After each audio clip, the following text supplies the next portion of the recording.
Blue light in the apartment. Epigraphs in relationships do not collapse all at once. They're out slowly in the dark, long after the people inside them realize there is nothing left to save. KX, Chapter 1. Blue light.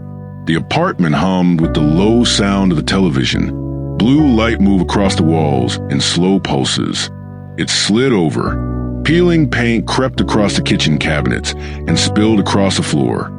The glow made the room colder than it was. Familiar objects turned into silhouettes. The air smelled stale. Old food, dust, warm electronics. A life stalled in place. She stood in the kitchen doorway, watching him. The tile under her bare feet was cold. Her shoes were still on. Her coat hung loose over her shoulders, one sleeve slipping down her arm. She had walked in 20 minutes earlier and never left the doorway. He hadn't noticed, or he had and didn't care. The television painted his face in shifting color while the game continued. The same footsteps, the same music, the same artificial victory. Again, again, again. The repetition shrank the room. She leaned against the door frame and folded her arms. Her eyes stayed on him once. He filled rooms without trying. His laugh used to turn heads. His voice carried warmth that made strangers comfortable within minutes. He moved constantly, fixing something, building something, talking about the next idea before the last one finished. His hands were restless with purpose, always working, always doing something. Now they moved only for controller. He sank deep into the couch cushions, shoulders rounded forward as if gravity had grown heavier. His hair had grown longer than he used to keep it. The stubble on his jaw looked less like style and more like neglect. Empty cans cluttered the coffee table. 2 plates sat beside them. Dried sauce hardened along the edges. A pair of socks lay on the floor. Nothing had moved all day. Nothing would move tonight. The game chimed again. Blue light slid across his face. She studied him, the way someone studies an old photograph they barely recognize. Heat gathered in her chest. Not warmth, not affection, something heavier. Months of small irritations stacked together, tiny disappointments. Now the weight sat behind her ribs like a stone that refused to dissolve. "I'm not in love with you anymore," she said. Her voice sounded calm, too calm. The words settled in the room. He didn't look up. The character jumped across a glowing platform. The sentence hung in the air. She waited for a moment. She wondered if he hadn't heard her. But he heard everything. He just decided what deserved an answer. She pushed away from the doorway and stepped into the living room. Each step sounded louder than it should. The floor creaked once. No reaction. "You used to be different." Click. No response. "You used to actually live." Her voice sharpened. Television light flickered across the wall behind him. For a second, the room looked underwater. His shoulders rose and fell with slow breaths. There had been a time those shoulders meant safety. A long time ago, back when the apartment felt like a beginning instead of an ending. She remembered the man who woke early on Saturdays and started fixing things before she left the bedroom. The leaking sink, the broken cabinet hinge, the crooked shelf in the bathroom. He fixed everything before she noticed it was broken. He used to come home exhausted and energized at the same time, talking about work like it was a ladder. He was climbing 2 steps at a time. Promotions, new projects, more money, a bigger place, a house, a future. He talked about the future like it was already waiting for them somewhere down the road. Now the future never came up. Only today, and today always looked the same. The couch, the television. She moved past the coffee table and stopped beside the couch. From here, she could see the game reflected in his eyes. Bright shapes, explosions of color. A world where every problem had a clear objective. A restart button. You know what the worst part is? She let out a dry breath. "I work 12 hours a day, sometimes more." Her eyes drifted toward the kitchen. The dishes in the sink, the grocery bag still sitting on the counter. "I drag myself home every night. I cooked dinner. I cleaned this place. I pay the rent. She looked at him. And you barely look at me anymore. The controller stopped. The character froze on the screen.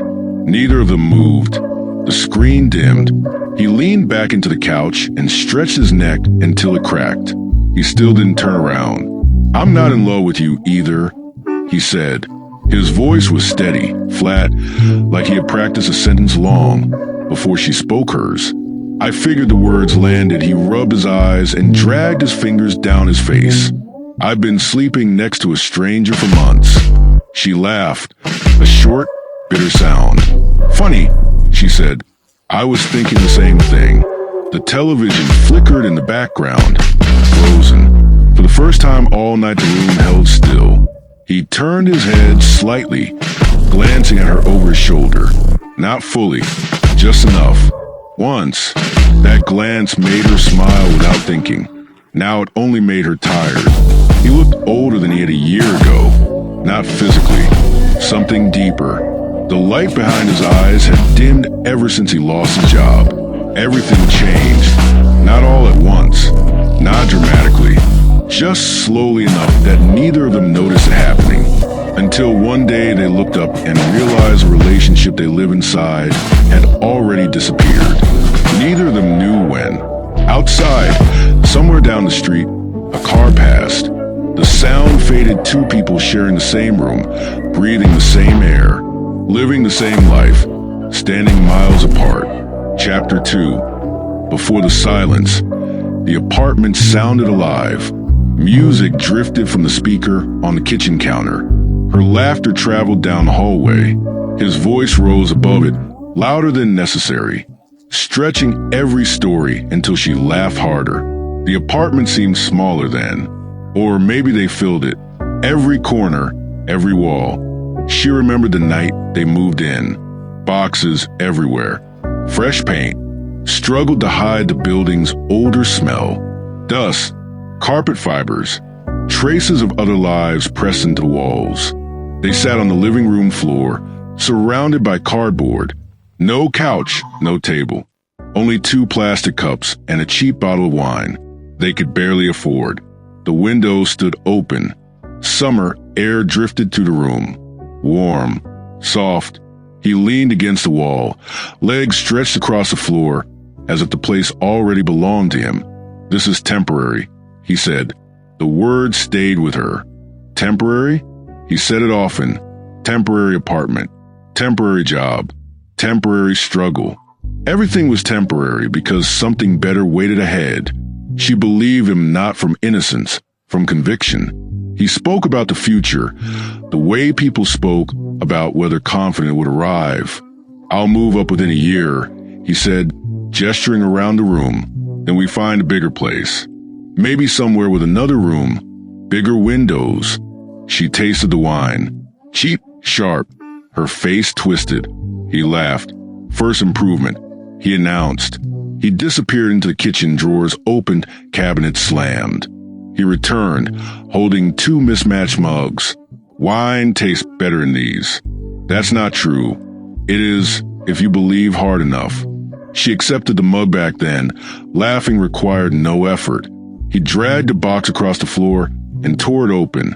Kitchen utensils spilled inside a spatula. 2 wooden spoons, forks tangled together.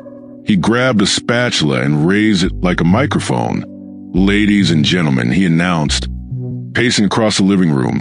"Welcome to grand opening of the smallest apartment in the city." She groaned. "Oh no. Oh yes." He cleared his throat. "Our feature attraction tonight is a woman who agreed to move in with a man who owns 3 plates and 1 frying pan." She laughed harder. "And a very good frying pan," he added. "You're ridiculous." "Correct," he said. "Also charming." He paced between the boxes, still speaking into the spatula. "Someday," he continued, pointing toward the window, "this will be the story we tell people when they ask how everything started." She leaned against the wall, watching him. His energy filled the room. Small spaces grew large around him. "You're serious about all this?" she asked. He stopped. The performance disappeared. Only him remained. Of course. He crouched in front of her, elbows resting on his knees. I'm not staying here forever. I know this is the beginning. She studied his face in a yellow light above them. Certainty lived behind his eyes. You talk about the future, like it's already decided. He shrugged. In a way, it is. How? A faint smile crossed his face. I'm stubborn. She laughed. That's not a strategy. It works. He sat cross-legged on the carpet. You decide what you want, then you keep going till you get it. And if that fails, then you keep going. She studied him again. You actually believe that? Yes. Why? He thought for a moment, then answered, because the alternative sounds boring. She grabbed the spatula from his hand. Ladies and gentlemen, she announced, copying his voice. Our second performer tonight believes stubbornness solves everything. It does? No, it absolutely does. He leaned forward and kissed her quick. Unexpected. The spatula fell beside them. The apartment smelled different that night.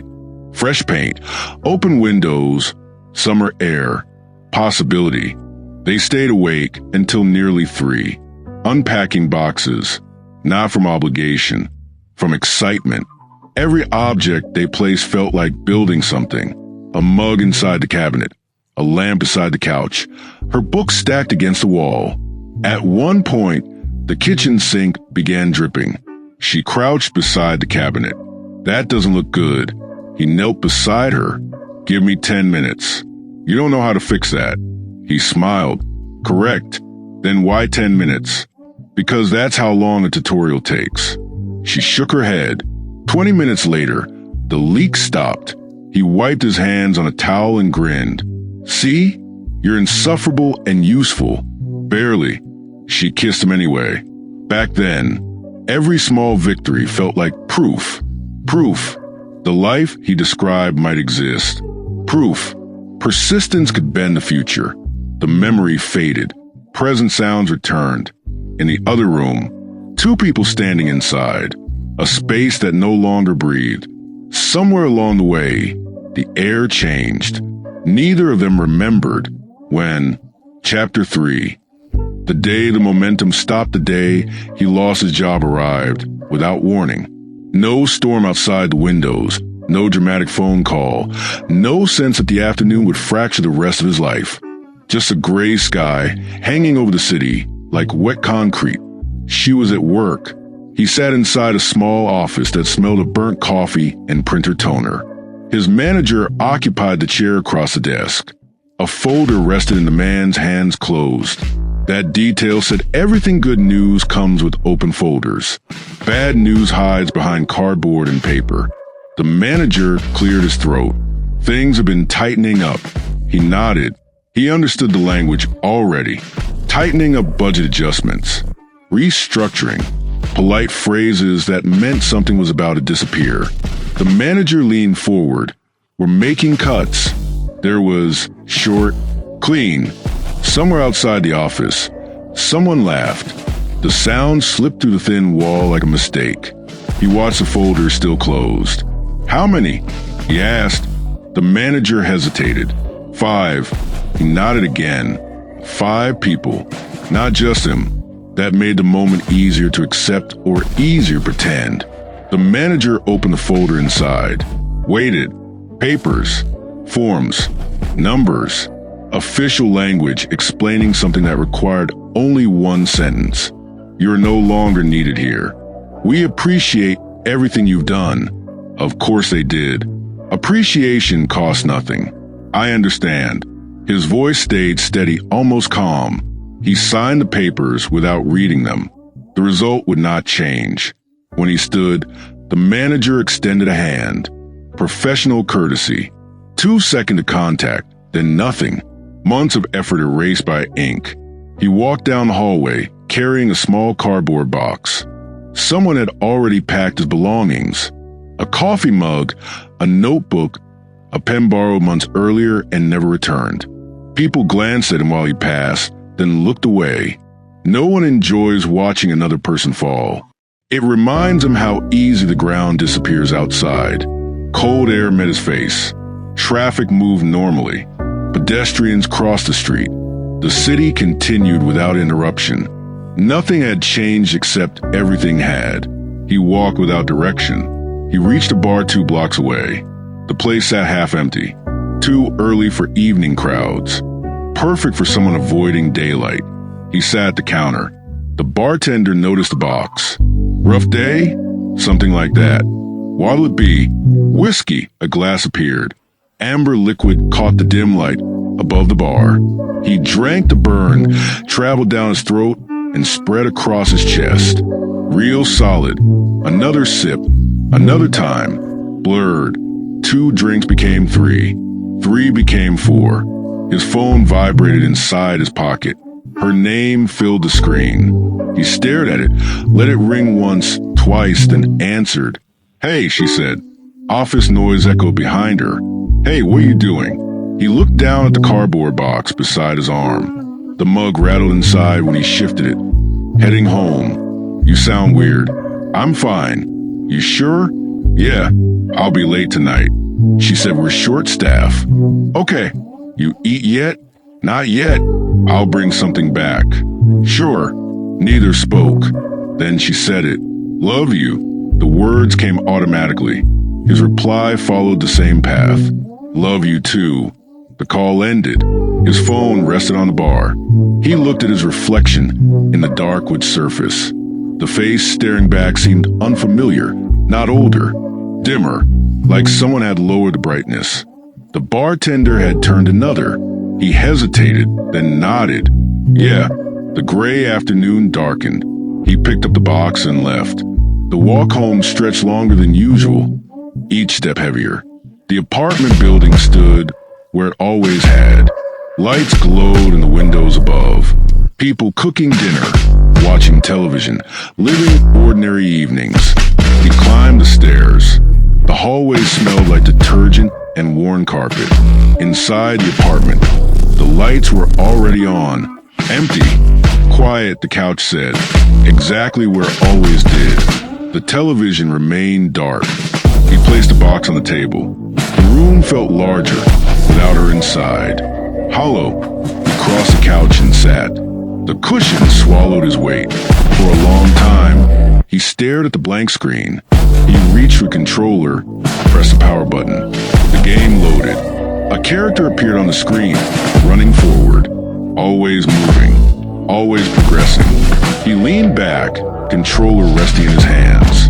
The first low began, and somewhere deep inside him, something stopped moving forward. Chapter 4. The first crack. At first, nothing looked different. Anyone walking into the apartment during those weeks would have seen an ordinary couple dinner and the evening television before bed. Small conversations about work, laundry on Sunday, normal life routine hides damage well beneath those habits.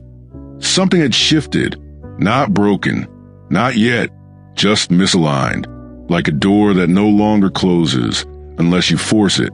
The first Rayol crack appeared 3 weeks after he lost his job. Tuesday, rain pressed against the windows in uneven patterns. The apartment smelled of tomato sauce and wet pavement. She arrived home a little after 7. Her shoulders ached. The back of her neck burned from staring at a screen all day. The television greeted her first bright, loud, the same music looping again. He sat in the same place on the couch. Same posture, same control in his hands. The room looked exactly the way she left it that morning, except for the soda cans. 2 more on the table. She stood inside the doorway with her bag hanging from one shoulder. He didn't notice her. The character on the screen leapt across a glowing platform. Digital explosions filled the room. Finally, a glance back. Oh, he said. Hey, no smile. Just recognition. She shut the door. Rainwater dripped from the edge of her coat. How was your day? The question came automatically. Fine. His attention had already returned to the screen. She removed her shoes and placed her bag beside the chair. Too warm. Stale air filled the room. The result of windows staying closed all day. She opened the refrigerator. Eggs, ketchup, leftover pasta. Nothing else. You can go out today? She asked. No. His voice carried from the living room. You said you were stopping by that warehouse place. I know. I'll go tomorrow. She rested both hands against the counter. You said that yesterday. The game music continued. He didn't answer. Click. I know. I just didn't feel like it today. She turned toward the living room. You didn't feel like it? Yeah, that's the reason. I'll go tomorrow. She exhaled. Rain intensified outside Water Street. Down the window like veins. Did you send applications? Some. How many? She stepped out of the kitchen. How many? I don't know, he said. 2. Maybe 2. Yeah. She stared at him. You were home all day. I know. And you sent 2 applications. He rubbed the back of his neck. I'll send more later. When? Tonight. You said that yesterday. His shoulders tightened. That doesn't mean I won't. You had 9 hours. The words hung in the room. He didn't turn around. Why does it matter when I send them? Because it looks like you're not trying. That sentence landed differently. He turned his head slightly. You think I'm not trying? I think you sat here playing games. I've been sending applications. 2. Yeah, that's not exactly aggressive. He turned fully toward her now. The controller rested loosely in his hands. What do you want from me? Effort. I am putting in effort. She laughed once. Are you? Yes, because from where I'm standing, it looks like you're waiting for something to magically fix itself. His jaw hardened. That's not fair, isn't it? You think I enjoy this? I think you're getting comfortable. The room shifted. She saw it immediately. Something flickered behind his eyes. Comfortable? He said yes. With being unemployed. With sitting here. With doing nothing. He stood suddenly. The controller fell onto the couch. You think I'm enjoying this? I think you're avoiding it. You have no idea what this feels like. I'm dealing with it. 2. Her voice sharpened. I'm the one paying the rent now. I know. Do you? Yes, because it doesn't look like it. Rain hammered the windows. He ran his hand through his hair. You think I'm lazy? I didn't say that. You didn't have to. I'm saying you could try harder. And I'm saying you don't understand. What is there to understand? What it feels like to lose everything. You didn't lose everything. I lost my job.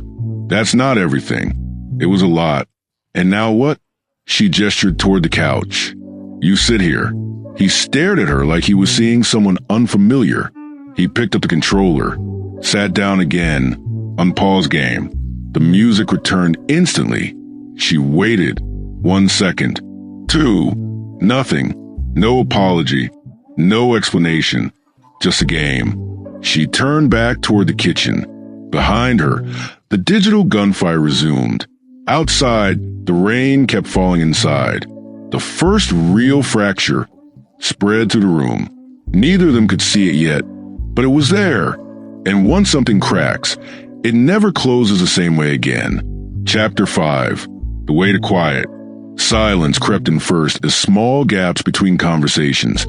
A sentence that never finished. A question swallowed before it left the mouth. A moment where one of them almost spoke, then didn't. The apartment became a place where words rarely lived. Mornings changed first. There used to be loud coffee grinding in the kitchen. Cabinet doors opening. His voice calling from a hallway. Where are my keys? Did you see my phone? Is there any milk left? Ordinary noise. Life noise now. Mornings unfolded. Her alarm vibrated at 6:30. The bedroom remained dim. Curtains closed, air thick from 2 bodies that no longer touched. He slept facing the wall most nights, one arm tucked beneath the pillow. Breathing slow, heavy. Sometimes you watch him before getting up. Not with affection, not with anger. Observation. The way someone studies a stranger on a train. Try and understand why they seem familiar. She slipped out of bed. Floorboards creaked beneath her weight. He never woke. At least he never said he did. The kitchen waited in darkness. Coffee, toast, sometimes eggs. Outside the window, the city woke. Engines turning over. Footsteps on the sidewalk. Movement everywhere inside the apartment. Time slowed, as if the rooms had fallen out of rhythm with the rest of the world.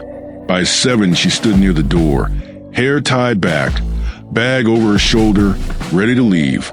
She paused there most mornings, looking down the hallway, listening. Sometimes the bed shifted, a blanket rustling, a quiet sigh. Other mornings, nothing moved, just a faint buzz of electricity behind the walls. She used to say goodbye back, when mornings belonged to both of them. Now, she opened the door and stepped into the hallway. The door closed behind her soft. Final. The days swallowed her after that work. Roar with noise. Phones ringing, voices layered together. Deadlines. Questions. Movement everywhere. So much sound that she forgot how quiet the apartment had become until evening. Evenings were worse. The hallway outside carried sound easily. If the television was loud, she heard it before reaching the door. If music played, she knew he was in a better mood most nights. Only one sound waited. The low electric hum of the television, always the same. Always that blue glow leaking from beneath the door. She unlocked it, stepped inside the apartment, greeted her with the same smell every night.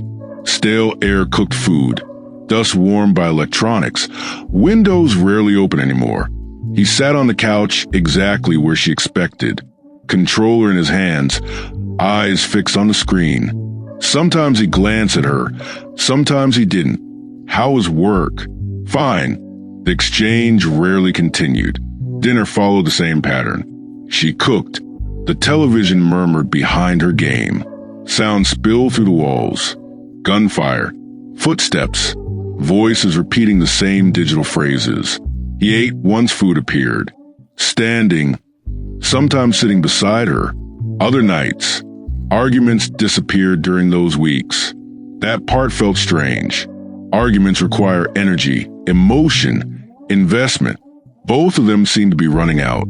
Instead, there were sighs, small glances, a tone sharpened just enough to leave bitterness behind. Nothing explosive, just pressure building after dinner. He returned to the couch.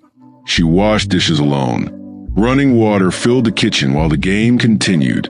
The rhythm seeped into everything. Sometimes she counted the seconds between restarts, a metronome measuring decay. One night she stood at the sink longer than necessary. The dishes were already clean. Water continued running. She watched the stream disappear into drain. Behind her, the game looped again. She shut off the faucet. The sudden quiet felt sharp. She dried her hands and stepped into the living room. He remained in the same position. Same focus, same glow reflecting in his eyes. You know something? He didn't look away. What? We barely talk anymore. We're talking now. That's not what I mean. He shrugged. I don't know what you want me to say. Anything. An explosion flashed across the screen. His face seemed older under blue light. What's wrong? She hesitated. The answer felt too large a question. Nothing. He studied her, then nodded. Okay. The game resumed. The character began running again. She stood there a moment longer, waiting. He didn't speak. She turned toward the hallway, walked into the bedroom behind her. The controller clicked. The apartment filled with quiet again. Not peaceful. Quiet. Heavy. Quiet. The kind that presses against the walls. The kind that makes two people disappear from each other while sharing the same air. Neither of them noticed the exact moment it happened, but the space between them kept growing every day, every night, every restart. Chapter 6. The walls. The hallway stretched in both directions. Outside waited a staircase, a street, a city full of movement. Leaving required nothing more than a key and a few steps. Freedom existed just beyond the lock. Over time, the feeling changed. Not suddenly. It began with questions. Small ones. The kind couples asked without thinking. Where are you going? Who will be there? What time will you be back? At the beginning, she answered easily. Dinner with Anna. Coffee after work, a late meeting. Ordinary explanations. Those conversations had always existed between them, but something inside the tone shifted. Every answer felt measured. One evening, she stood near the door, tying her shoes. He sat on the couch. The television glowed softly across the room, though the controller rested in his hands. "Where are you going?" She finished tying the lace dinner. "With who? Anna?" He nodded. "How late?" "I'm not sure." She stood and pulled on her jacket. "Probably 10. His eyes followed her movement. "Why that late?" "It's dinner. Dinner doesn't take 4 hours." She hesitated. "Sometimes it does." "Where?" "The place on Maple. The bar. It's a restaurant." He leaned back into the couch, studying her, measuring something invisible. "Who else will be there?" "Just Anna?" "Only her." "Yes." "No co-workers?" "No. No one else." She exhaled. "No." His gaze stayed on her longer than necessary. Then he nodded. "Okay." The words sounded harmless. The air changed anyway. She opened the door.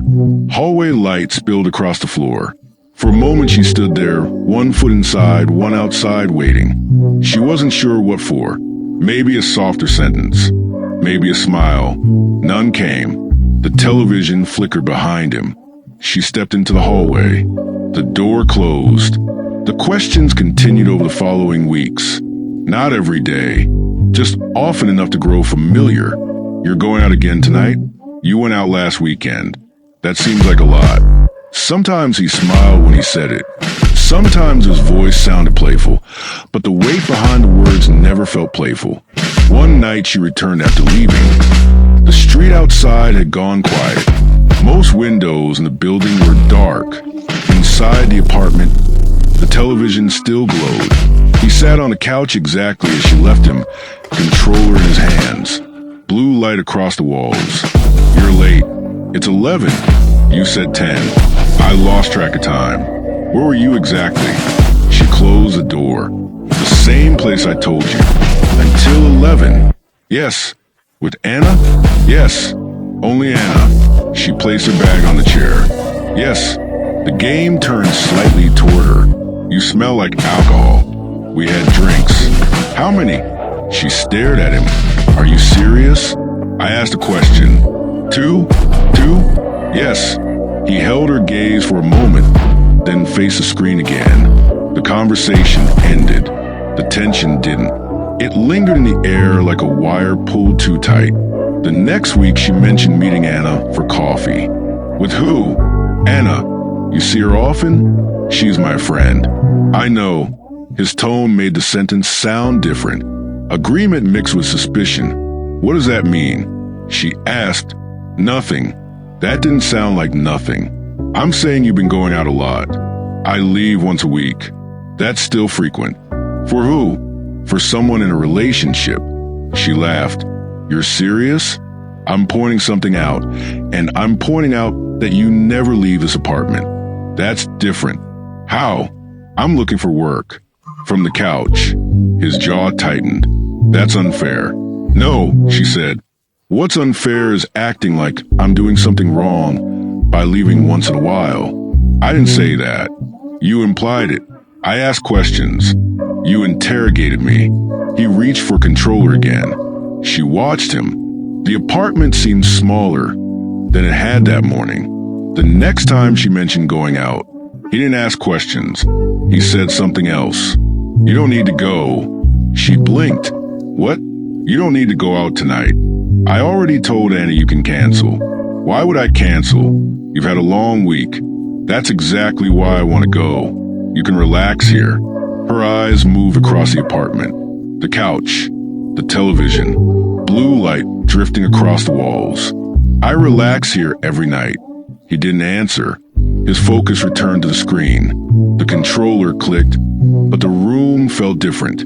Now the apartment still had windows, still had a door leading to the hallway, still connected to the world outside. Yet something inside the space had shifted. The air felt narrower, like the walls had moved closer during the night. Invisible bars sliding into place. Neither of them spoke about it. Neither of them named it, but the apartment no longer felt like a place you simply left. It felt like a place that closed behind you. Chapter 7. The Notebook. The first time she wrote anything down, it happened without planning. Thursday night late, the apartment rested on the familiar glow of the television, washing across the walls like cold water. She sat on the edge of the bed, wearing the same clothes from work. Her shoes lay beside the mattress. Her shoulders ached.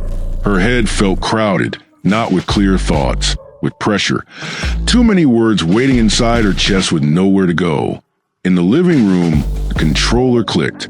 The rhythm traveled through the apartment like a clock. She stared at the blank wall across from the bed. The sound continued. She reached for the nightstand, opened the drawer. Inside lay a small black notebook. Nothing special. Sheet paper, soft cover. The kind of thing people buy while standing in line at a store because it feels useful. She had purchased it months earlier, back when she still believed writing lists might organize life. Groceries, bills, schedules, ordinary things. She pulled it out. Most pages were empty. Only the first few contained writing old grocery lists: milk, eggs, rice, dish soap, neat handwriting from another version of herself, a calmer version. She flipped forward until she reached a blank page. The paper looked too clean, too quiet. The controller clicked again. Her jaw tightened. She lowered the pen. The first sentence appeared. I don't know when this started. She stared at the words. Seeing him outside, her mind shifted something inside her chest. Not relief. Movement. The pressure rearranged itself. She wrote again. I feel like I'm disappearing. The pen scratched across the page. Every day feels the same. He sits on the couch all day. The sentence looked harsher, written down, sharper than it sounded inside her thoughts. She hesitated, then added another line. And somehow, I feel like the one doing something wrong. Her grip tightened around the pen. The room felt smaller, air thick. Across the wall, outside the bedroom, he was still playing. Of course he was. She looked back at the notebook. More words followed. Slower, more deliberate. He watches me when I leave. He asks where I'm going, who I'm with, when I'll come back. The pen hovered above the page. Then she wrote the sentence she had avoided all week. It feels like I need permission to live my life. She stared at the line. The words felt fragile, dangerous. The controller clicked again. The sound irritated her now. Each tap felt like a small pressure against her nerves. She turned the page, writing accelerated. Fragments spilled out. Arguments, memories, things she wanted to say, but never did. You're not trying. You weren't like this before. Why do I feel guilty every time I leave? Her handwriting changed. Faster. Messier. The notebook absorbed everything. No interruptions. No defensive of responses. Heavy with expectation. Just paper accepting whatever she placed on it. By the time she stopped, several pages were filled. Her hand ached. The apartment grew quieter. The television volume had lowered. Music from the game softened. She closed the notebook. The cover made a dull sound. For a moment, she remained seated on the bed, listening. The controller again. She slid the notebook back into the drawer. The motion felt secretive, like hiding evidence. She turned off the bedroom light and lay down. The mattress dipped beneath her weight. Blue light drifted across the ceiling. Footsteps sounded in the hallway. He entered the room, then laid down beside her. The mattress shifted again. Neither spoke. Darkness settled around them. His breathing slowed. Within minutes, he slept deep, even untroubled. She stayed awake. The notebook waited inside the drawer, only inches away. For the first time in weeks, she felt something fragile inside. Her mind remained intact, not repaired, not healed, recorded, proofed. The thoughts inside her head existed somewhere outside the apartment. Proof she hadn't imagined everything. Sleep came that night.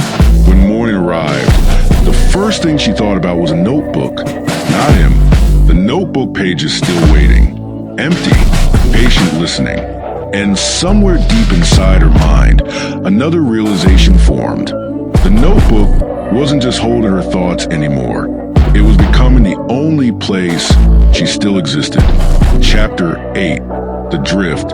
After the notebook appeared, something inside her shifted. Nothing outside changed. The apartment looked the same as it had the day before.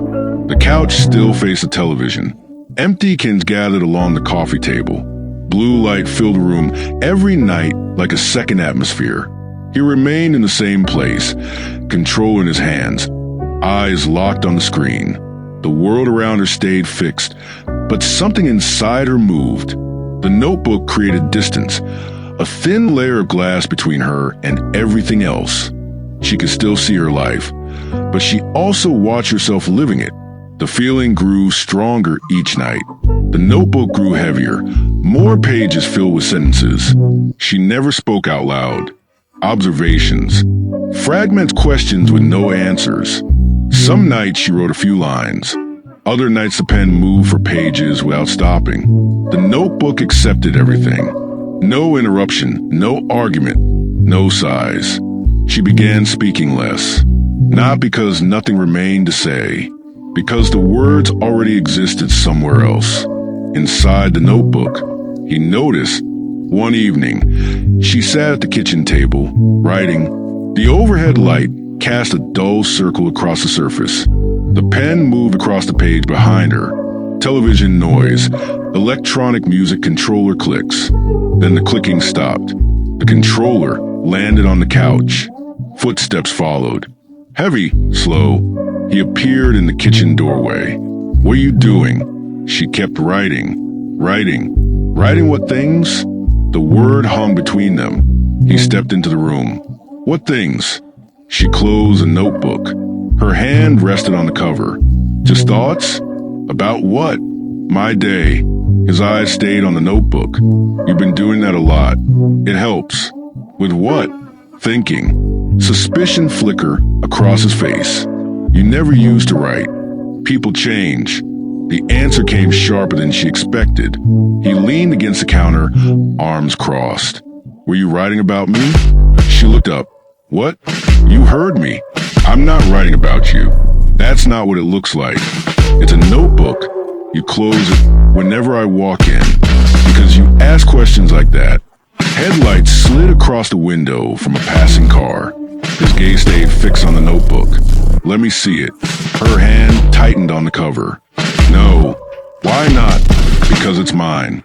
If it's just thoughts, it shouldn't matter. It matters. Why? Because it's private. He frowned. Private from who? Everyone. Even me. Yes. The answer arrived without hesitation. The air in the kitchen shifted. Fragile tension filled the space between them. He pushed himself away from the counter. That's strange. What is you suddenly needing privacy? Everyone needs privacy. Not from the person they live with. That's not true. His voice hardened. Were you hiding? Nothing. Then show me. No. You're writing about me. I'm not. You hesitated. I didn't. You did. The argument hovered between them. Thin, sharp. He shook his head. Whatever. He walked back into the living room. A few seconds later, the game resumed. Music returned. Digital gunfire echoed through the apartment. She remained at the table, hand resting on the notebook. The light above her hummed softly. She opened the notebook again, turned to the next empty page. For a moment, she stared at it. Then she wrote. Tonight, he asked to read this. I said no. Her handwriting pressed harder into the paper. He didn't like that. She stopped writing, looked toward the living room. Blue light flickered along the hallway. The controller again. The rhythm never changed. The apartment feels smaller every day. She closed the notebook, but the feeling remained. Something quiet was happening inside her. A slow drift, like watching yourself float away from shore. She could still see the life she lived. The apartment, the couch, the television, him. But the distance kept growing. and the farther she drifted, the harder it became to remember how she once felt inside it. After the notebook appeared, something changed inside her and not outside. The apartment still looked exactly the same. The couch remained in its permanent position, facing the television. The same empty cans gathered on the coffee table. The same dull blue light filled the room every night like a second atmosphere. He still sat there, controlling his hands, eyes fixed, forward. Nothing in the physical world moved, but something inside her did. The notebook created a small distance between her and everything else, a thin layer of glass. She could still see the life she was living, but now she also saw herself inside it, observed it, measured it, recorded it, every night. The notebook grew heavier, more pages filled with sentences she would never say out loud. Small observations, fragments of anger, questions without answers. Sometimes she wrote only a few lines. Other nights she filled page after page until her hand cramped and the pen left deep grooves in the paper. The notebook never argued, never sighed, never turned the television volume higher when she spoke. It simply absorbed everything. And she began speaking less. Not because she had nothing to say, because she had somewhere else to say it. The silence between them grew thicker, like fog, settling deeper into the rooms. He noticed, Chapter 9, the loop, the realization began, not during an argument. It arrived in the bathroom one morning while she brushed her teeth. Foam gathered along the edges of her mouth. The mirror reflected a face that looked slightly older than it had a few months earlier. Tired eyes, faint shadows beneath them. Behind her, the apartment rested in morning stillness. He was still asleep or pretending to be. The thought appeared without warning. When did this become normal? She spat into the sink and watched the water swirl down the drain. The question remained. When did this become normal? The apartment had not changed suddenly. No dramatic moment marked the shift. Instead, the transformation arrived gradually, quiet adjustments repeating day after day until the routine felt natural. She dressed for work, walked through the hallway, locked the door behind her, yet the thought followed down the stairwell, across the street all the way to the office. Throughout the day, her mind replayed small moments from the previous months, fragments of conversations, tiny exchanges that once seemed harmless. Now they looked different. The first time he asked where she was going, the way his eyes followed her when she grabbed her jacket, the casual tone hiding a careful measurement. Just dinner, just coffee, just Anna. She had answered easily without questioning why the questions existed at the time. The exchange felt ordinary. Now the memory felt unsettling, like watching security footage of a door closing behind you.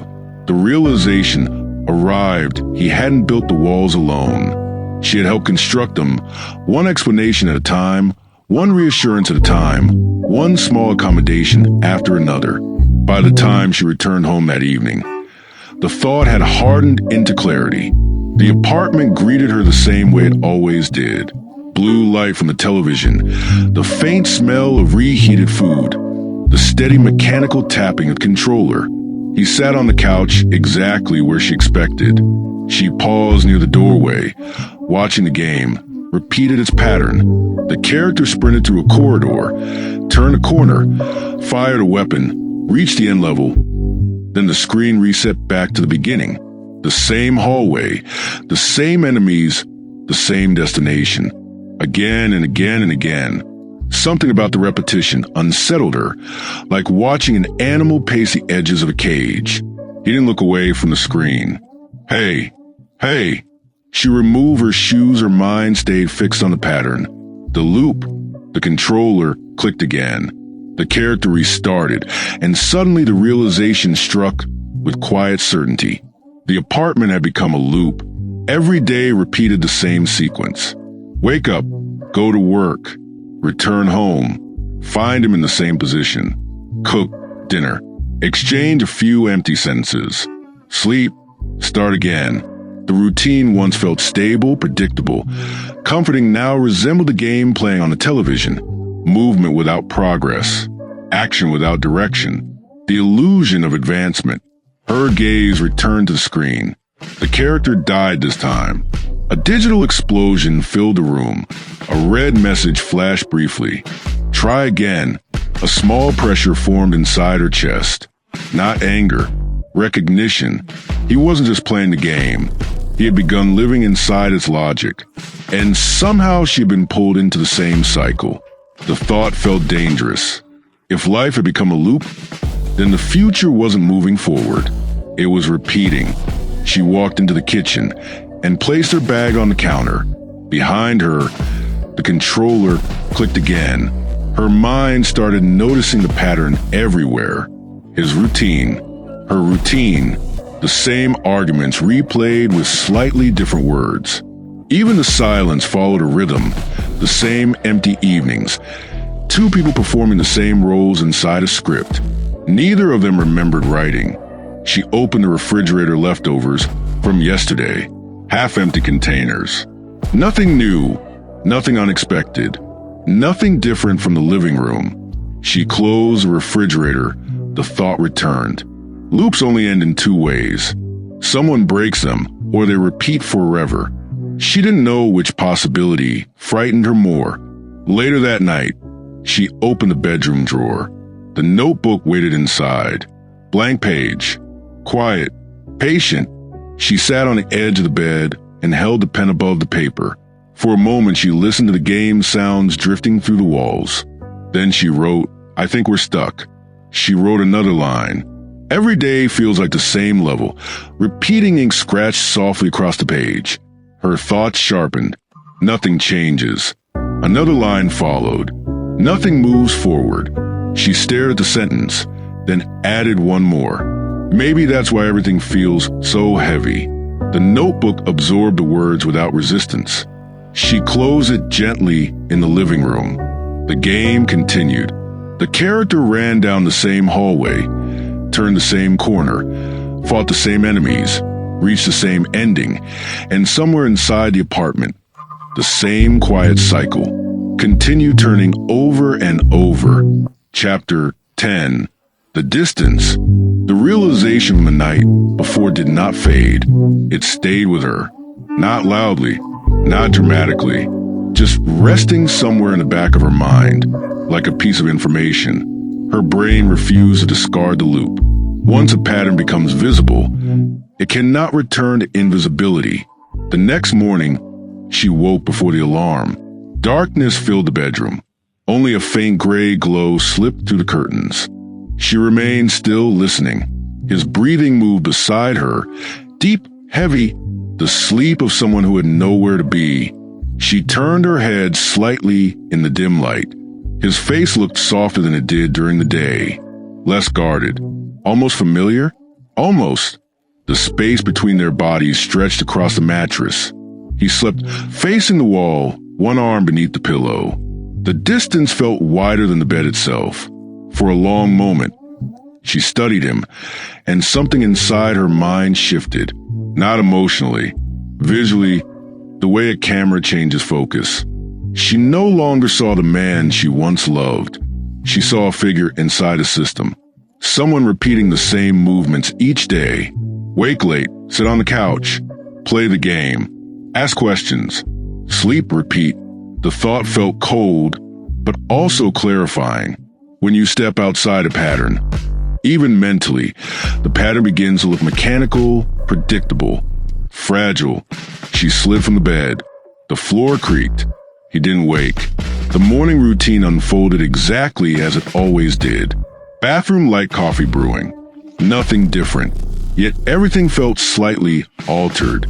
Not because the routine changed, because she was watching it, observing.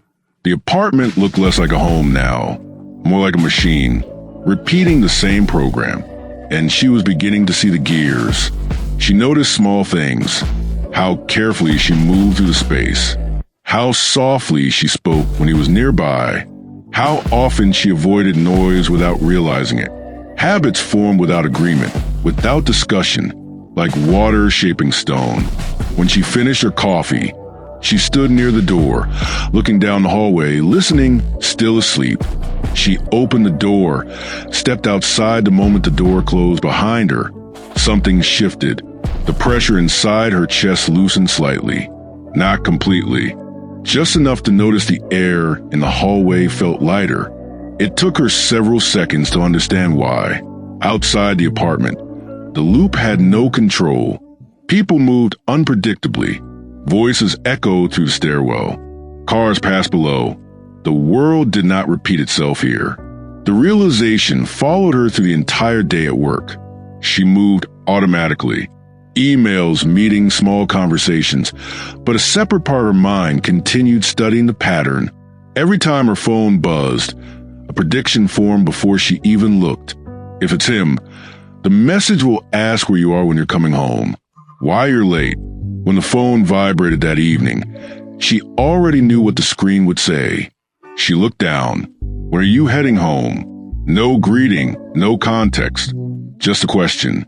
Her mind reacted not with irritation, with recognition. Heart of the loop. She typed back. Soon the reply arrived seconds later. Okay. The exchange felt strangely empty, like two pieces of code communicating. When she returned to the apartment that night, the scene waiting inside looked exactly the same.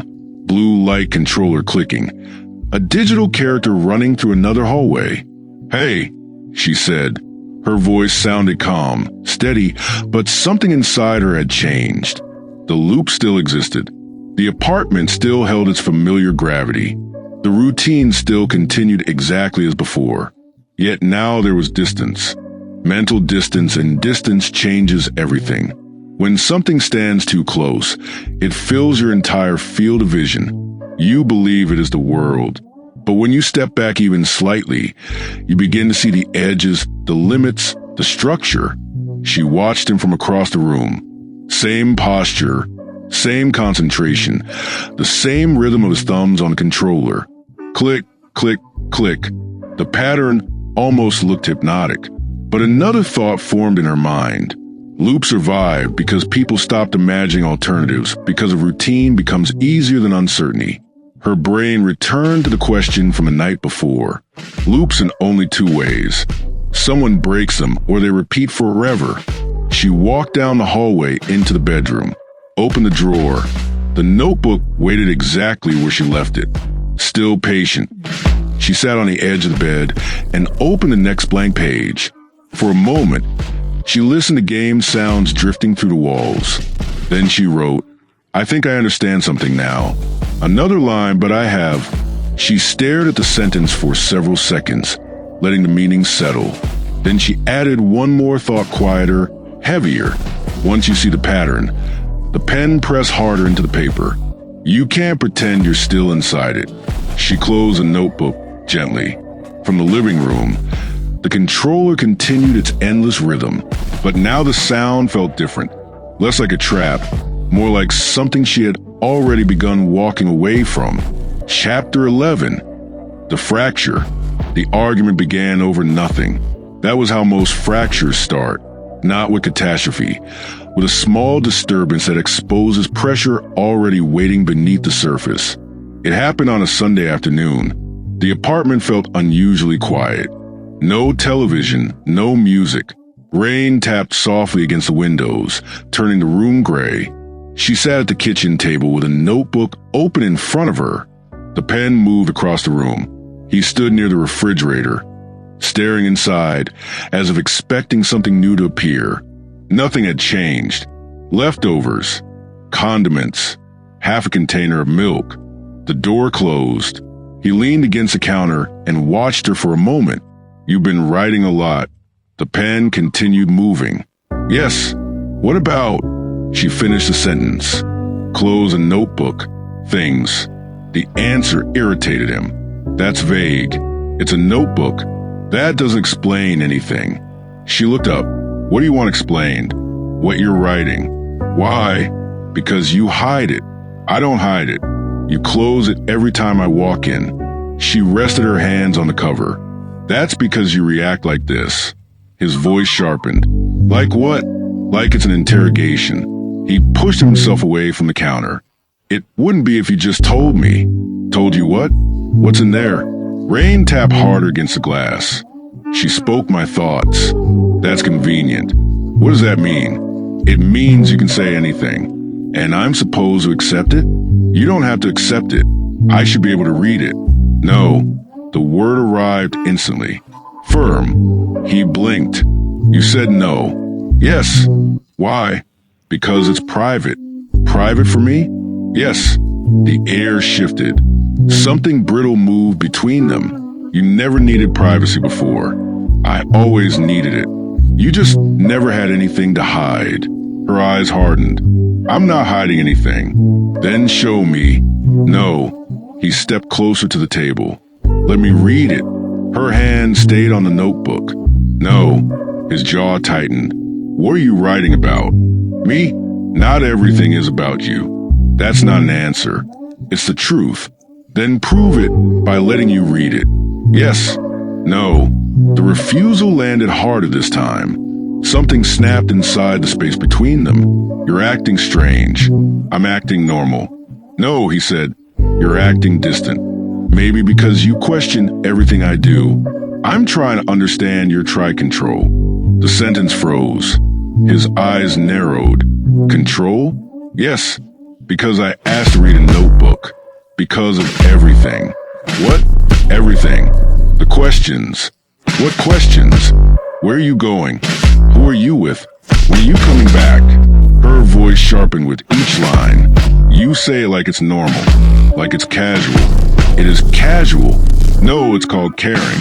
It's called monitoring. The word lingered in the air. Monitoring. He stared at her. You think I'm monitoring you? Yes. That's ridiculous. Is it? Yes. You ask every time I leave because I want to know why. Because we live together. Not because you don't trust me. I never said that. You don't have to. His voice hardened. You're twisting this. No. She said I'm seeing it. Seeing what? The pattern. He laughed once. What pattern? The same questions, the same tension, the same arguments. Everything repeating. She tapped the notebook lightly. That's what I've been writing about. He stared at the notebook again. So, it is about me. It's about us. And you won't let me read it? No. Why? Because it's the only place I can think clearly. The sentence landed heavier than she expected. He leaned forward slightly. You need a secret place to think about your own relationship. Yes, that's insane. No, she said calmly. What's insane is pretending nothing is wrong. He looked around the apartment, the couch, the television, the same room they had shared for years. What exactly do you think is wrong? She held his gaze. Everything. The words sat between them like a drop weight. For several seconds, neither moved. The rain outside intensified. He spoke again. You're exaggerating. Am I? Yes. We argue, couples argue. You're writing like the relationship is collapsing. Her eyes didn't move. It is. The sentence hit harder than any argument they'd had before. His expression shifted from irritation to disbelief. Seriously? Yes. You think everything is falling apart because of a few arguments? No. Then why? Because we stopped moving forward. He stared at her. What does that even mean? It means we're stuck in. What? She gestured toward the living room. The same life. Repeating the same conversations. The same tension every day. That's called routine. No, she said it's called a loop. The word lingered in the air. He shook his head. You're overthinking. Maybe, but that doesn't make it wrong. He stepped away from the table, walked into the living room, picked up the controller. The television flickered to life again. The game loaded from the kitchen. She heard the familiar sound. She remained seated at the table, the notebook still beneath her hand. For the first time, the fracture between them felt visible, not just emotional, structural, like a crack running through the foundation of the apartment itself. And once a fracture becomes visible, it never disappears. It only grows. Chapter 12. The shift. The fracture from a night before did not explode. It settled like a crack spreading beneath paint. Morning arrived with the same dim gray light filtering through the curtains. Nothing looked different. The bed, the hallway, the familiar outline of furniture waiting beyond the bedroom door. Yet something inside her mind had stabilized. The argument had clarified something important. The pattern was real, and now it had been spoken aloud. She woke before him not because of an alarm, because her mind had already moved ahead of the day for several seconds. She lay still listening. His breathing filled the room slow, uneven. The sleep of someone who had stayed awake late, staring at a screen.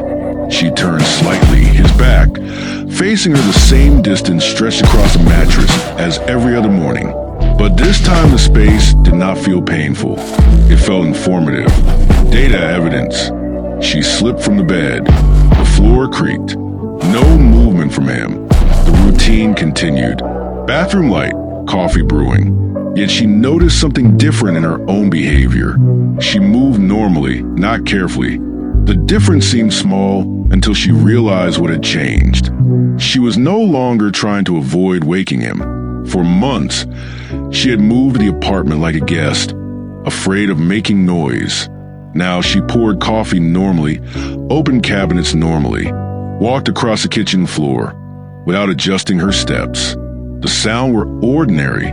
The apartment simply contained them. She stood by the window, drinking coffee outside the street, moved through the morning cars, past pedestrians, cross intersections, people leaving homes, people going somewhere, movement everywhere. The apartment behind her felt strangely still. A thought entered her mind, not emotional, strategic. If the loop exists because both people keep repeating their roles, then breaking it requires only one person to change behavior.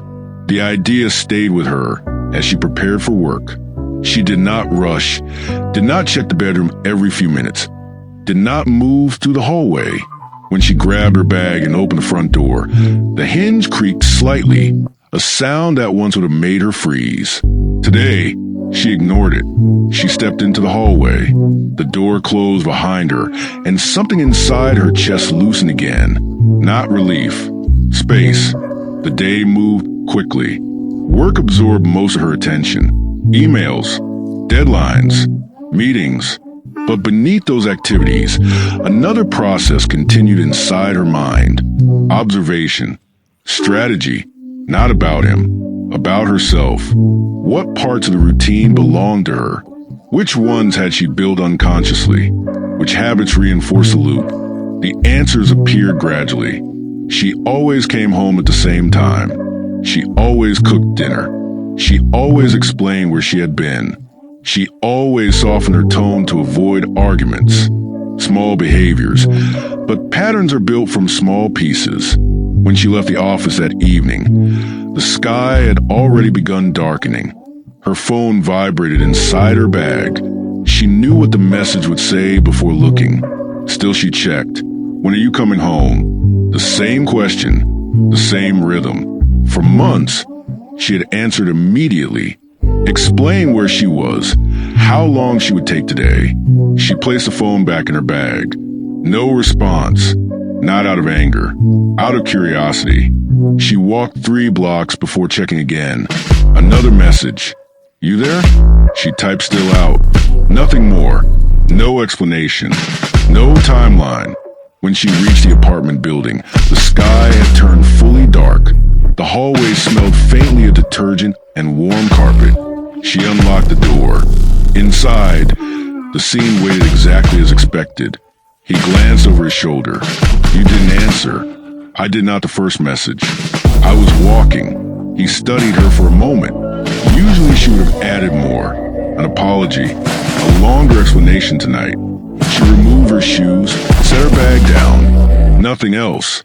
He turned back to the screen. She walked into the kitchen, opened the refrigerator, looked inside. Clothes again. You're not cooking? The question floated from the couch. No. What are we eating? I already ate. You ate? Yes. Where? Near work. With who? She leaned against the counter. Why does that matter? I was asking. I ate. That's not an answer. It's enough of one. He watched her now, trying to measure something. Try to understand what had changed. What's going on with you? He asked nothing. You're acting different. Maybe the word unsettled him. Different how? She shrugged lightly. I'm just doing things differently. That's vague. It's honest. He stared at her longer, then looked back at the television. The game resumed, but the rhythm had changed subtly, almost invisibly. For the first time in months, the loop had not repeated exactly the same way. One step had shifted. One response had changed from the outside. Nothing dramatic had happened. The apartment looked identical. The television still glowed. Yet the structure of the routine had cracked. And once a system begins to shift, every piece inside it moves. She stood in the kitchen, listening to the familiar clicking sounds drifting from the living room. But now the rhythm felt slightly weaker, like a machine losing its perfect timing. The shift had begun. Chapter 13. The mirror pattern recognition creates an uncomfortable moment at first. The mind notices repetition outside itself. The same arguments, the same questions circling every evening. But the brain does something more difficult. It turns inward and asks a quieter question: what part of this pattern is me? The thought arrived while she stood at the kitchen sink. Warm water flowed across her hands. Soap gathered in small white circles against the metal basin behind her. The apartment continued its familiar rhythm. Now her brain isolated it. A system. Humans evolved to detect systems. Once a pattern appears, the mind keeps searching for deeper layers. She dried a plate and placed it inside the cabinet. Her thoughts moved backward through the past few months. Arguments. Questions asked every time she reached for a coat. Where are you going? Who will be there? What time will you come back? For weeks, she had believed the system belonged to him. The questions, a control, the invisible walls closing around the apartment. But the mind rarely stops at a single explanation. It examines the other side, her side. She rested both hands on the counter. If the apartment had become a system, then two people had built it. Not all at once, piece by piece. She remembered the first weeks after he lost his job. Her voice had been soft and supportive. You'll find something soon. This is temporary. You've always figured things out before. At the time, those senses felt helpful. But encouragement carries hidden pressure. Hope implies expectation. Expectation turns into disappointment. She stopped asking about the job search. Stopped offering advice. Stopped mentioning the future. Silence felt easier. Silence demanded less energy. Where conversation disappears, suspicion grows. Where clarity disappears, imagination begins constructing its own explanations. Perhaps that was when the questions began. His suspicion, her defensiveness, each response feeding the next, each moment reinforcing the loop. She turned off the faucet. The apartment became quiet. The clicking from the living room sounded sharper now. Her mind moved toward the notebook. At first, the notebook felt like freedom, a place where thoughts could exist without interruption, without argument, without someone raising the volume on the television while she spoke. But the notebook created distance as well. Instead of speaking the thoughts, she recorded them. Instead of confronting the tension, she documented it. Truth existed on the page, but the page never delivered it back into the room. Two people sharing the same apartment, both holding their real thoughts somewhere private, both waiting for the other to change something, neither of them clearly named. She leaned lightly against the counter. Her gaze drifted toward the living room. He sat exactly where he always sat, blue light from a television washing across the walls, his shoulders slightly hunched forward, focused still from a distance. He looked almost calm, but the calm depended on repetition, on routine, on predictable rhythm of a world where failure simply meant pressing restart. Her mind continued its quiet analysis. His role inside the loop looked like withdrawal, avoidance, control. Her role looked different. Observation, distance, recording. Neither role disrupted the system. They simply kept it running. The thoughts settled heavily inside her chest. Loops rarely belong to one person. They survive because everyone inside them keeps repeating their part. The controller clicked again. Faster. Now the character on the screen approached another digital enemy. The screen dimmed briefly. He sighed, a quiet sound barely audible, but her brain noticed it immediately. A tiny crack in the routine. A moment where frustration slipped through the repetition. For a moment, she imagined walking into the living room, sitting beside him, breaking the silence that had stretched for months. But the thought faded, because neither of them knew where the conversation would begin anymore. Too many unsaid sentences had gathered between them. Instead, she turned toward the hallway, walked into the bedroom, opened the drawer. The notebook waited where she left it, still patient. She sat on the edge of bed and opened to a blank page. The pen hovered above the paper. Then she wrote slowly, "I think the loop belongs to both of us." The sentence looked strange on the page. Honest, uncomfortable. She stared at it for a long moment, then added another line. Maybe that's why it's so hard to escape the pen. Pause again. Another thought formed. Quiet, sharp, she wrote carefully. You can't break a system if you refuse to see your part in it. She closed the notebook. The room felt heavier afterward. Not darker, just clearer. In the living room, the controller resumed its steady rhythm. Click. And somewhere between those sounds, two people continued moving through the same fragile structure they had both helped build. Chapter 14. The fault line. Understanding a system does not immediately destroy it. Sometimes it only reveals how unstable the structure already is. The evening felt unusually quiet, not the heavy silence that filled the apartment for months. A different kind of stillness. The kind that appears when something beneath the surface begins shifting. She arrived home earlier than usual. The sky outside the window still held the pale light of late afternoon. Inside, the apartment felt warmer than it should have been. The television was on. Blue light slid across the walls. But the controller wasn't moving. He sat on the couch watching the pause screen. The character inside the game stood frozen in the middle of a hallway, waiting. She noticed immediately. You're not playing. He didn't turn toward her. Just thinking. The words sounded unfamiliar coming from him. She slipped off her shoes and set her bag beside the chair. The apartment absorbed the small sounds. What about? She asked.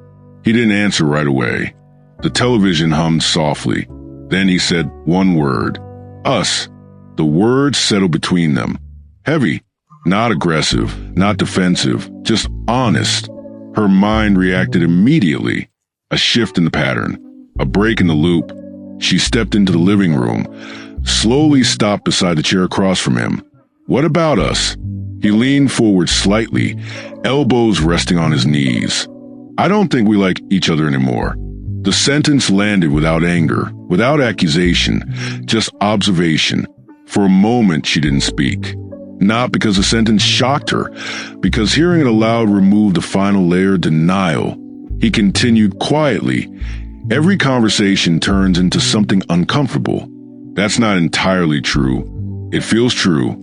She sat down across from him. Blue light flickered across both of them. I think we're both tired, she said. He nodded slowly. Yeah, the conversation felt strange, almost calm. Two people discussing damage instead of pretending it wasn't there. But another part of her mind stayed alert. Systems resist change even when the people inside them try to break the pattern. He rubbed his hands together slowly. There's something else. What? The notebook. Her body tensed slightly. Of course, every fracture eventually returns to the object, creating pressure. What about it? You write in it every night? Yes. You never show me anything inside. That's correct. His eyes lifted, met hers. It bothers me. His honesty surprised her. Why? Because it feels like you're talking to someone else about our life. I'm not. You're not talking to me. The sentence settled deeper than the others. She opened her mouth, closed it again. The truth inside his words was difficult to deny. He leaned back into the couch. You used to tell me everything. I tried. When did that stop? She thought about the question. The real answer had no single moment, no clear beginning.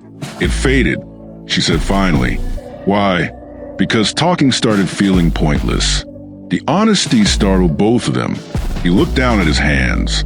You think I don't listen? I think you stopped hearing. The television flickered behind him. The pause game character still stood motionless in its digital hallway. He exhaled slowly. Maybe silence returned, but the silence felt different. Less hostile, more fragile, like glass stretched in between them. He looked at her again. I want to read it. The notebook? Yes. She shook her head gently. No. His jaw tightened. You see how that feels from my side, right? Yes. And you still won't show me? No. Why? Because it's the only place my thoughts exist without being questioned. That sounds like you don't trust me. She held his gaze. I don't trust a conversation. The words hung between them. He leaned back further into the couch. You think every conversation with me turns into a fight? Eventually. Not tonight.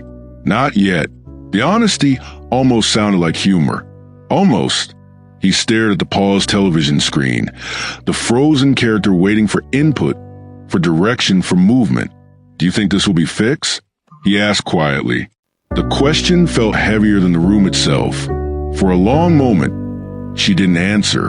Her mind searched the system, the loops, the patterns, the routines that had hardened around both of them. Finally, she spoke.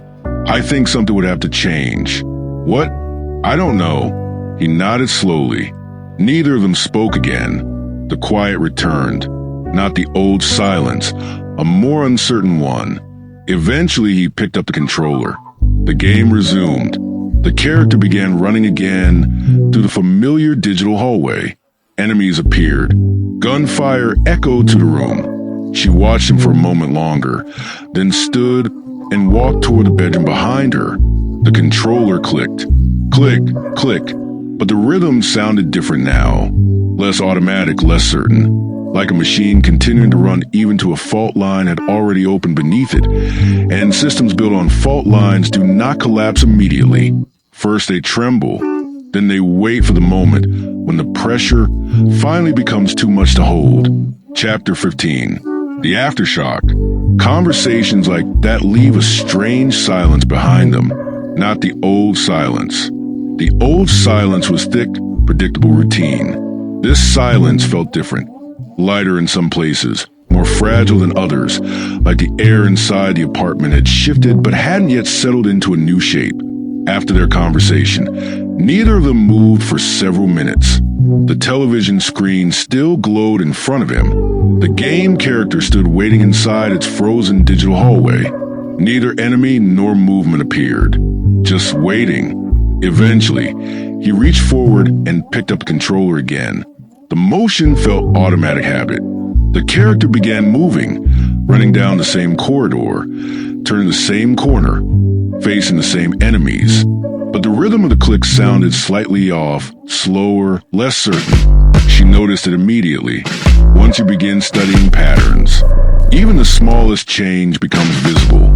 Click, pause, click A, hesitation. The system had been disturbed. She stood from the chair, walked toward the kitchen without speaking. He didn't stop playing, but his eyes flicked toward her once quick measuring, then back to the screen. The refrigerator light filled the kitchen when she opened the door. Leftovers, half-empty containers. The same quiet evidence of routines repeating themselves. She closed the door again without taking anything behind her. The game continued. Level complete. Level restart. But the sound no longer felt hypnotic. Now it sounded almost mechanical, like listening to an engine running long after the destination had been forgotten. Her mind returned to conversation. Do you think this can be fixed? The question still hung somewhere inside the apartment. Unanswered, not ignored, just suspended. She leaned against the kitchen counter. Her eyes drifted toward the living room. He sat in the same position, as always, the television painting, his face blue, the controller steady in his hands. But something had shifted, not externally, internally. She could see it in the way his shoulders held, tension in the slight pause between each movement. He had started thinking that alone changed the system. For months, the apartment had functioned like a closed-loop reaction, routine silence. Now awareness had entered the structure. Awareness behaves like pressure. It expands. It searches. It refuses to stay contained. The game music swelled briefly, then level failed. The screen flashed red. The character disappeared. The level restarted. He sighed again. This time the sound was louder, more human. She noticed something else. He didn't restart immediately. The controller rested loosely in his hands. The character stood waiting for input, just like before. Waiting. Finally he spoke. Do you ever think about how he got here? His voice came from the living room, soft, not defensive. She didn't answer right away because the question was impossible to answer with a single sentence. It wasn't one thing, she said eventually. No, just a lot of small ones. He nodded slowly. Yeah, silence returned, but now contained thought memory recognition. He pressed the controller again. The character moved forward. Gunfire echoed through the apartment. She watched the scene for a moment longer, then turned toward the hallway. Inside the bedroom, the air felt cooler, quieter. She opened the drawer. The notebook waited where it always waited, still patient. She sat on the edge of the bed, open to the next blank page.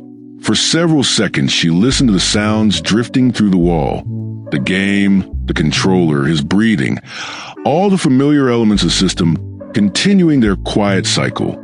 Then she began writing. Something changed the night. The sentence looked uncertain on the page, now hopeful, just observant. She wrote another line, not enough to fix anything. The pen paused and moved again, but enough to make the silence feel different. She stared at the words for a long moment, then added one final thought carefully, slowly. Maybe this is what happens before something breaks. She closed a notebook in the living room. The controller clicked again. Click, click. The loop continued, but now both of them knew it was there.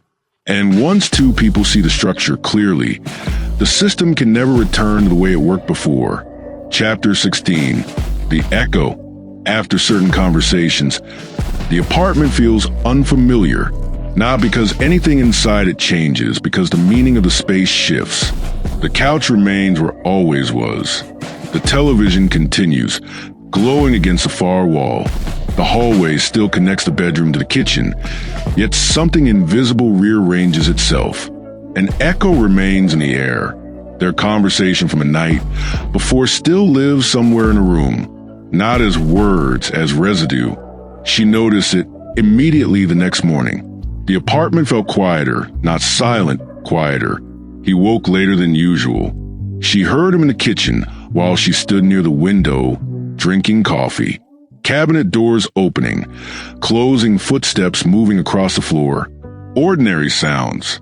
Yet they carried hesitation, as if he were aware someone else occupied the apartment. Now not another person. Another awareness. She turned slightly when he entered the living room. His hair looked more disordered than usual. Sleep still clung to his face. For a moment he stood there without speaking, like someone unsure where to place himself. You're up early, he said. I have work. Right.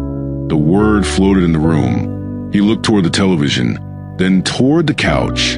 The controller still rested where he left it the night before, but he didn't reach for it. That detail surprised her more than anything. For months, his mornings began exactly the same way. Coffee couch. Controller level restart. Today, he remained standing. You leaving soon?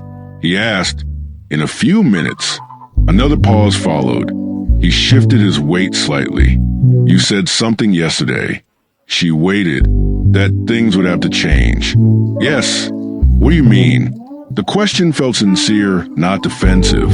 She set the coffee mug down on the table. I meant exactly what I said. But what changes? I don't know yet. That's not very helpful. Neither is pretending everything works. His eyes moved slowly across the room. The apartment looked the same, but he seemed to be seeing it differently, like someone examining a structure for cracks. "I've been thinking," he said. "That's good." The small hint of humor surprised both of them. A brief silence followed. Then he asked quietly, "Do you want to leave?" The question settled into the room like dust.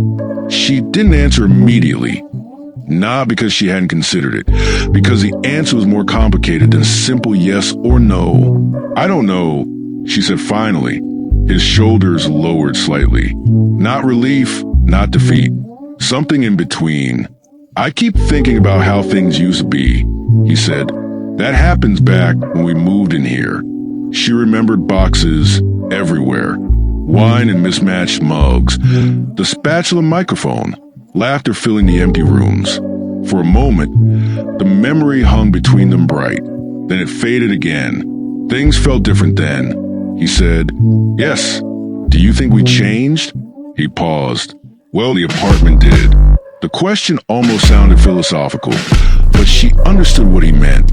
"People change," she said, "and spaces, remember?" He nodded slowly. His gaze drifted toward the couch again. The controller remained where it waited, a quiet machine inviting repetition.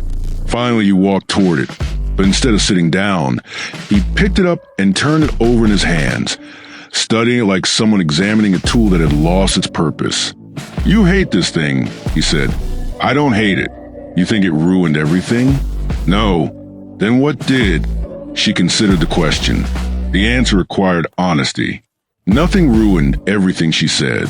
"Things just stopped moving." The sentence lingered in the air. He looked down at the controller again. "You know what's strange," he said. "What? When I play this, I feel like I'm doing something." She understood immediately. "But you're not," she said. "No." He placed the controller back on the table. Not the couch. The table. A small change, but noticeable. The apartment absorbed the motion. Neither of them spoke for several seconds. Eventually, she picked up her bag. "I should go." He nodded. "Yeah." She walked toward the door. The hallway waited beyond it. Movement, noise. The outside world continuing its unpredictable rhythm. Her hand paused on the handle behind her. He remained standing in the middle of the living room, looking around the apartment. Not at the television, at the walls, at the furniture, at the space they had filled years earlier with laughter and plans. Like someone trying to hear something buried beneath the quiet. An echo. She opened the door. Light from the hallway spilled across the floor. "See you tonight," he said. Maybe the word surprised him, but he didn't argue.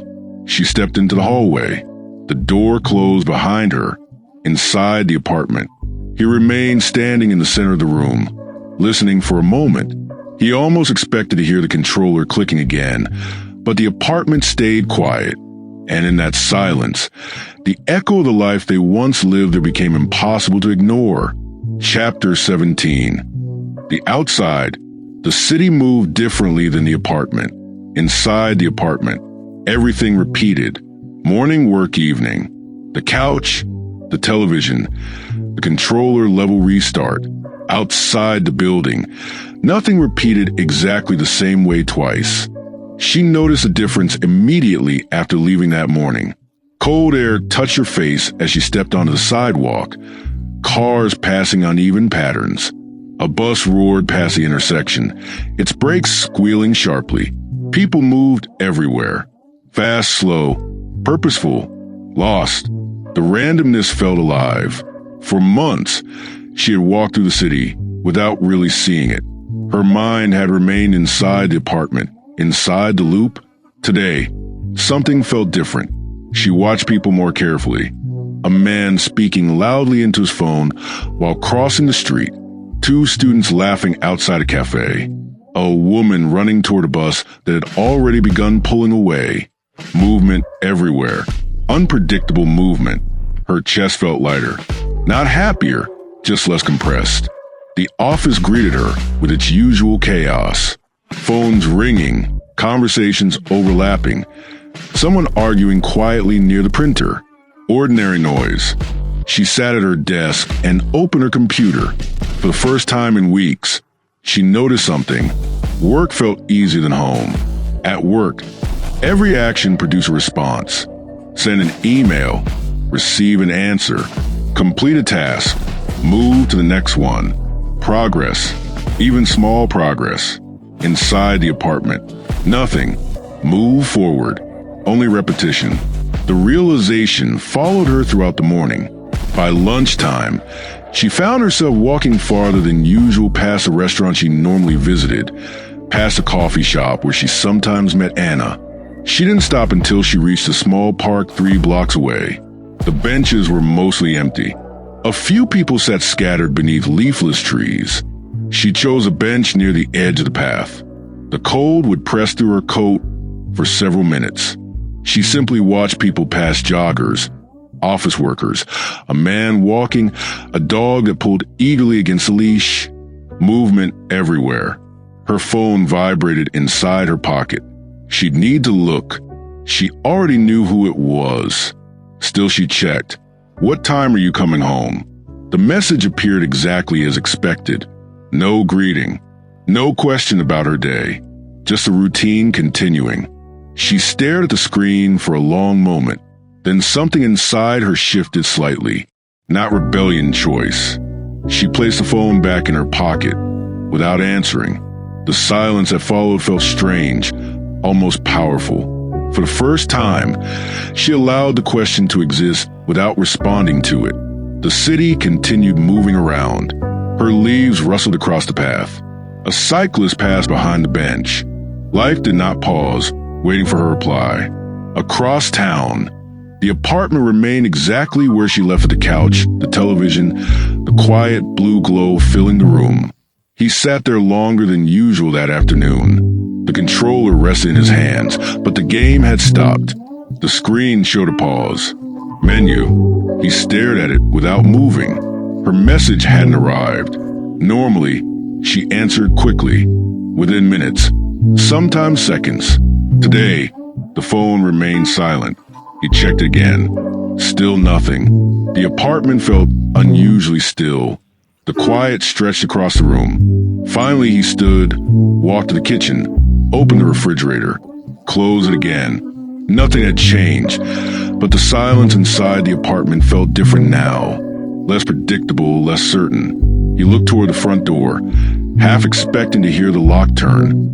Footsteps in the hallway, but the door remained closed. For the first time in months, a routine had broken, and he didn't know when it would start again. Back at the park, she watched the afternoon slowly shift toward evening. The sky above the buildings began turning pale gray. Office workers started leaving early. Traffic thickened along the street. The world moved forward. Her phone vibrated again. She looked down. "Are you coming home soon?" The second message looked almost identical to the first. The same rhythm, the same expectation. She thought about the apartment, the couch, the controller, the endless loop repeating behind those walls. Then she looked up at the park again, at people walking freely in every direction. Movement without permission, movement without explanation. For the first time in a long while, the choice felt simple. She stood from the bench, but she didn't turn toward the apartment. Instead, she walked deeper into the city and somewhere across town, inside the quiet blue apartment. The loop waited, still running, still expecting her return, but beginning to realize the pattern might not hold much longer. Chapter 18. The waiting apartment's notice. Absence, not consciously, not the way people do, but spaces. Remember patterns. For months, the front door opened at nearly the same time every evening. Keys turning in the lock, shoes placed beside the chair, the quiet movement of someone returning from work. The system depended on that rhythm. Tonight, the rhythm broke. The apartment noticed. The television glowed against the far wall. Blue light stretched across the floor. He sat on the couch with the controller resting loosely in his hands. But the game had not moved for several minutes. The character on the screen stood frozen inside a corridor, waiting just like him. The clock above the kitchen doorway ticked quietly. 7:12. He glanced at his phone again. No message. He set it down on the table, picked up the controller, started the level again. The character ran forward. Gunfire echoed through the room. Level complete. Level restart. The routine should have felt normal, but something inside the rhythm had changed. Every few seconds, his eyes flicked toward the door, listening, waiting. Nothing. The apartment remained still in the kitchen. The refrigerator hummed softly. The sink held a single glass from earlier that afternoon. The window reflected the television glow like cold water.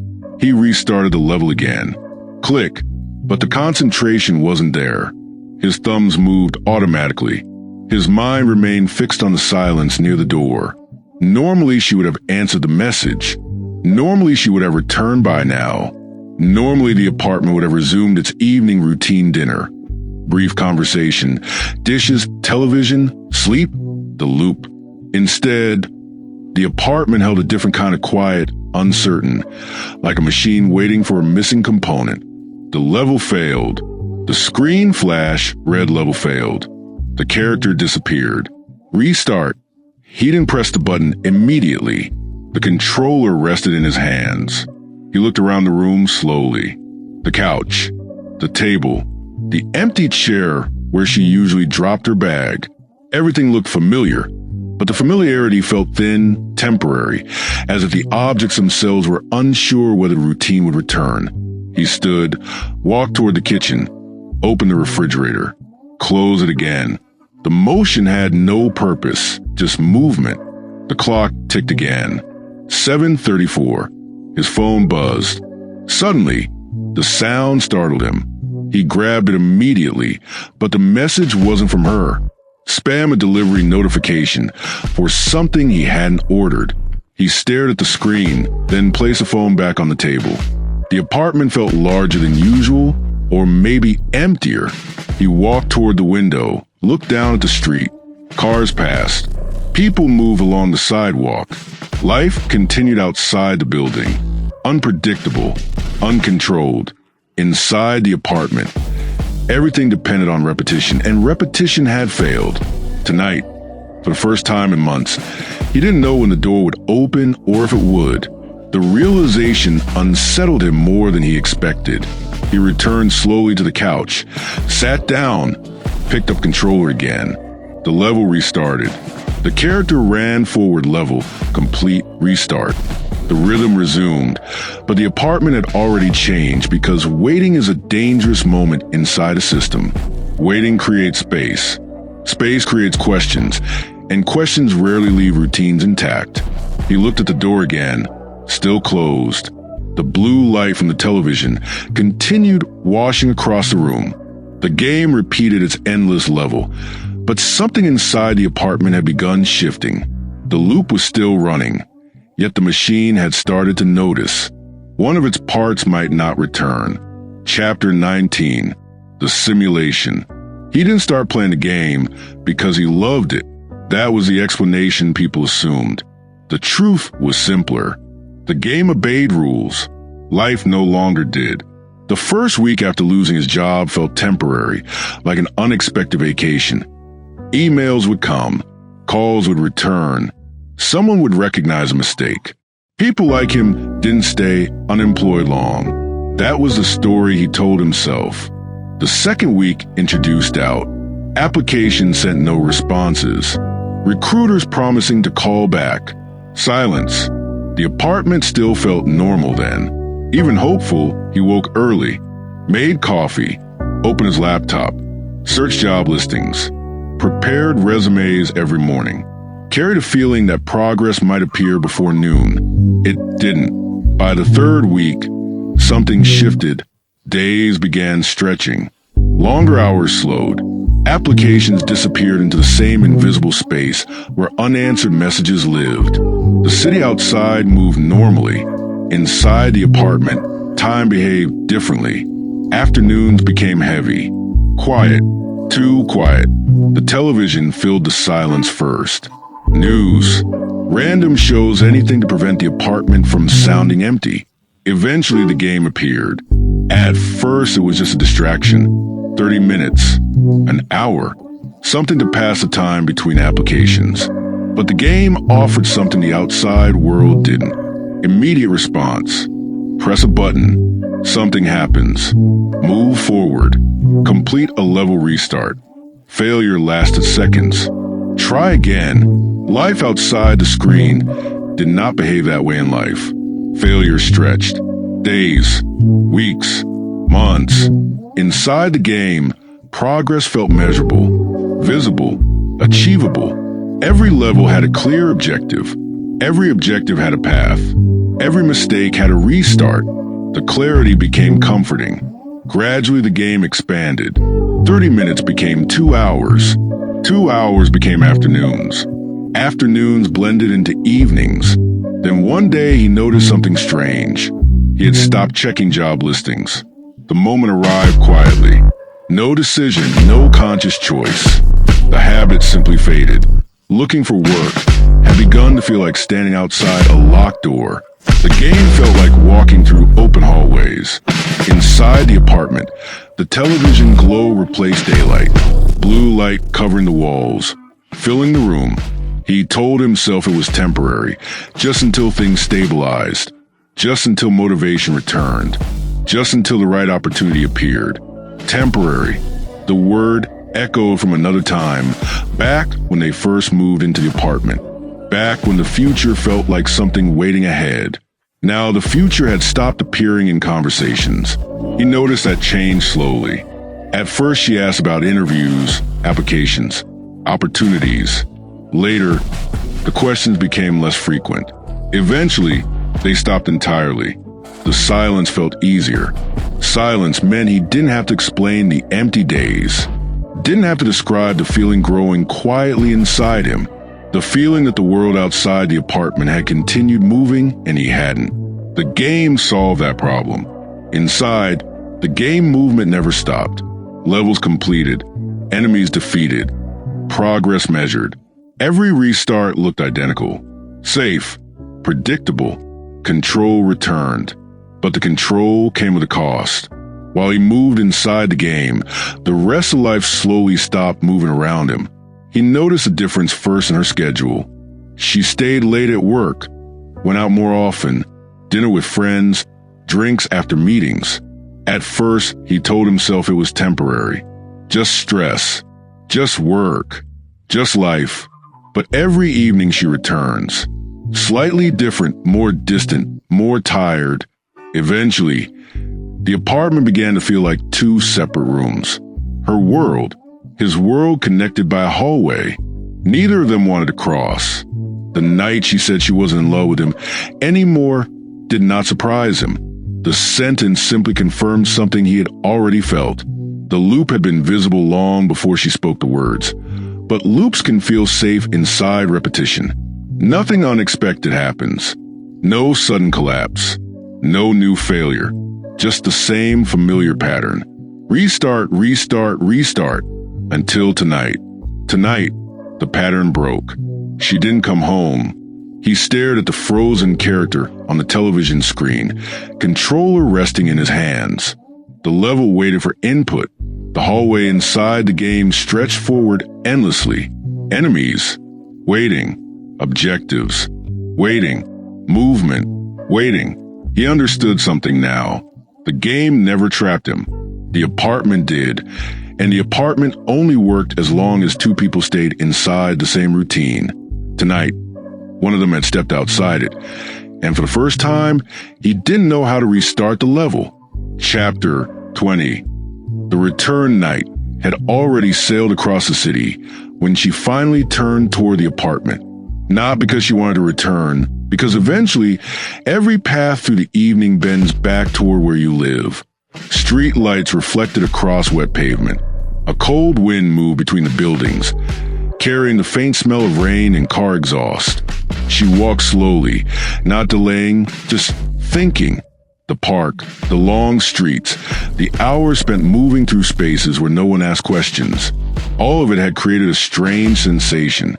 Distance. Distance from the apartment. Distance from the life waiting inside it. Distance from the person she had been inside that life. The building appeared at the end of the block. Tall, familiar, neutral. For a moment she stood across the street, studying the windows. Some glowed with warm yellow light. Others remained dark, ordinary lives unfolding behind ordinary walls. Their apartment sat halfway up the building. Blue light flickered faintly behind the curtains. Of course, she crossed the street, climbed the steps, unlocked the entrance door. Inside, the hallway smelled like detergent and old carpet. The same smell every night, but something felt slightly different now. Not the hallway. Her. She moved down the corridor slowly. The apartment door waited at the end, closed. Quiet. The moment felt strangely similar to standing outside someone else's home. She reached the key, turned it. The lock clicked. Inside, the apartment looked exactly the same. The television glowed blue light, stretched across the walls. He sat on the couch, controller in his hands. The character on the screen ran down another endless corridor. Level restart. He heard the door. His head turned immediately. For a second, neither of them spoke. Then he said, "You're back." Not accusatory, not relieved, just observing. Yes. She closed the door behind her. The apartment absorbed the sound. He looked at the clock on the wall later than usual, much later. Where were you? The question arrived automatically. Part of the system. She removed her coat, hung it beside the door. Out! The answer was calm, minimal. His eyes narrowed slightly. Out where? In the city? That's vague. It's accurate. The controller clicked once. The character on the screen fired a weapon, then died. Level failed. The level restarted.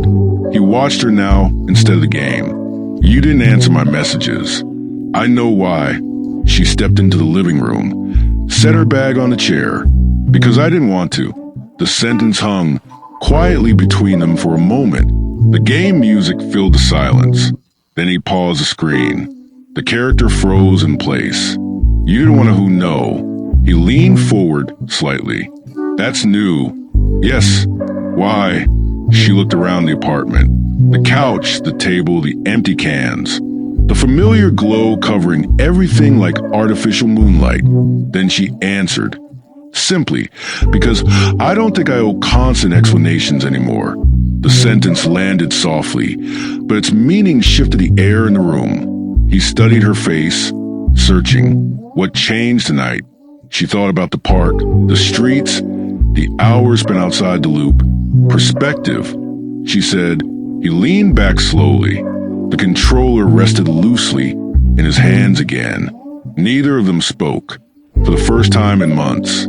The apartment felt uncertain, not silent, uncertain, like a machine continuing to run while an internal program begins rewriting itself. Eventually, he turned the television volume lower. The room dimmed. Are you leaving? He asked. The question came quietly, not defensive, almost careful. She considered it, then shook her head. No. The answer surprised him, but she continued. I'm just not living the same way here anymore. The words settled slowly across the room. He didn't respond immediately. The controller rested untouched in his hands. The game character waited for input, frozen inside its digital hallway. Finally, he said, I don't know what that means. That's okay, she replied. I'm still figuring it out. She walked toward the kitchen. The refrigerator hummed softly when she opened it. Behind her, the living room remained quiet for several seconds. A controller didn't move. The character on the screen stayed frozen, then finally clicked. The level restarted, but the rhythm sounded weaker, now uncertain because the loop was still running. Yet something inside the apartment had already begun changing, and systems rarely survive once one person stopped believing in them. Chapter 20. Won the page. Some boundaries exist only because no one crosses them. The notebook had been one of those boundaries for months. It stayed inside the bedroom drawer, closed, untouched, protected not by lock, but by a quiet agreement. Certain things belong only to the mind. Certain thoughts lived only on paper, and certain lines were never crossed. Until tonight. The apartment felt different after she returned. Not louder, not quieter. Just slightly misaligned, like a machine continuing to run even though one gear had shifted out of place. She moved to the kitchen, slowly opened the refrigerator, closed it again. The small sounds of movement carried through the apartment behind her. The game had restarted. Click, click, but the rhythm lacked its old confidence. Each restart felt hesitant, as if his attention no longer belonged entirely to the screen. She filled a glass with water, drank half of it, stood beside the sink. The air felt dense, unresolved. Eventually, she walked down the hallway. The bedroom waited in darkness. She turned on the small lamp beside the bed. Warm light replaced the blue glow from the living room. The room suddenly felt separate from the rest of the apartment, a different atmosphere, quieter. She opened the drawer. The notebook rested exactly where she had left it. Black cover, soft edges, a quiet object holding months of unspoken thoughts. She lifted it slowly for a moment. She simply held it. Then she opened the last page she had written earlier that week. The words looked different tonight, sharper, more certain. She read them once close in notebook again, then set it on the bed beside her. Her mind felt strangely calm, not resolved, just clearer than it had been in months. In the living room, the controller continued its quiet rhythm. Click. Eventually, fatigue reached her. Not physical exhaustion, mental, the kind that appears after too many thoughts collide inside the same space. She lay back on the bed, the notebook resting beside her hand, the lamp still glowing softly above the nightstand. Outside the bedroom, the apartment continued its mechanical routine. Game sounds, digital gunfire, restart, restart, restart. Her eyes closed slowly. The controller clicked again, then silence. The silence felt different, longer, curious. In the living room, he stared at the pause screen. The character stood frozen in another digital corridor, waiting. His hands rested on the controller, but his attention had shifted down the hallway toward the faint glow from the bedroom, toward the quiet space where she had disappeared. For several minutes, he remained still, listening. No movement from the bedroom, no footsteps, no pages turning. Eventually, he stood. The apartment seemed larger, without the constant sound of the game. The hallway stretched darker than usual. He walked slowly toward the bedroom door, not rushing, just moving. The light inside the room spilled across the hallway floor. She lay asleep on the bed, the lamp glowing softly beside her, the notebook resting near her hand. For a moment, he simply watched her. The calm expression on her face looked unfamiliar, peaceful, distant. The kind of sleep people fall into after reaching a decision. They haven't spoken yet. His eyes moved slowly toward the notebook, black cover closed, waiting. He knew what it contained, or at least he thought he did. Pages filled with thoughts. She refused to share a private version of their life. The boundaries stood quietly in front of him. The same boundaries she defended again and again. Private, not for you. His hand hovered above the notebook, then stopped. The room remained silent. He looked back at her, still asleep, breathing slowly, unaware the boundary still existed. But something had changed tonight. Earlier, she had walked to the door differently, spoken differently, answered his questions differently. The system had shifted, and once a system shifts, old rules begin losing their authority. His fingers touched the notebook lightly, testing the moment. Nothing happened. No alarm, no sudden movement. Just paper beneath his hand. He opened it. The pages whispered softly as they turned. Line after line of handwriting filled the paper.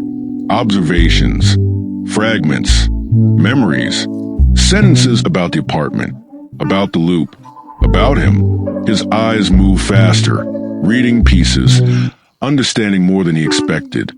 Then he reached a page that stopped him completely.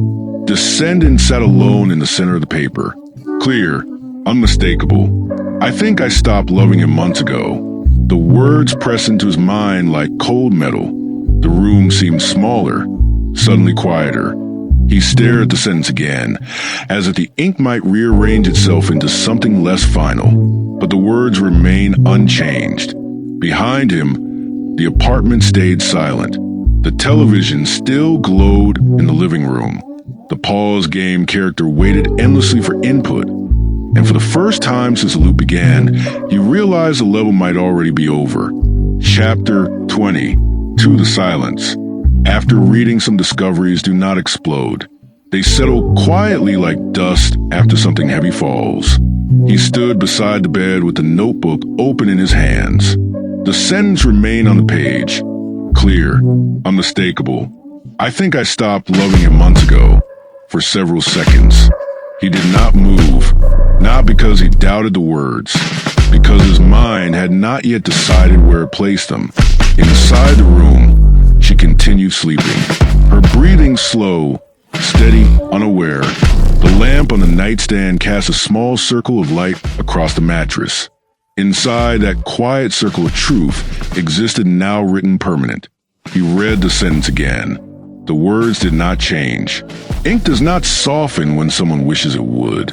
His eyes moved down the page. More lines followed. Fragments. Observations. Thoughts she had never spoken aloud. About the apartment. About the loop. About him.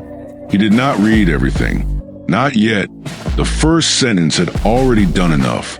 His chest tightened slowly. Not anger. Something colder. Recognition. He closed the notebook carefully. The sound of the cover touching paper felt louder than it should have. She shifted slightly in her sleep, but did not wake for a moment. He stood there holding the notebook, trying to understand how long the sentence had existed. Days, weeks, months.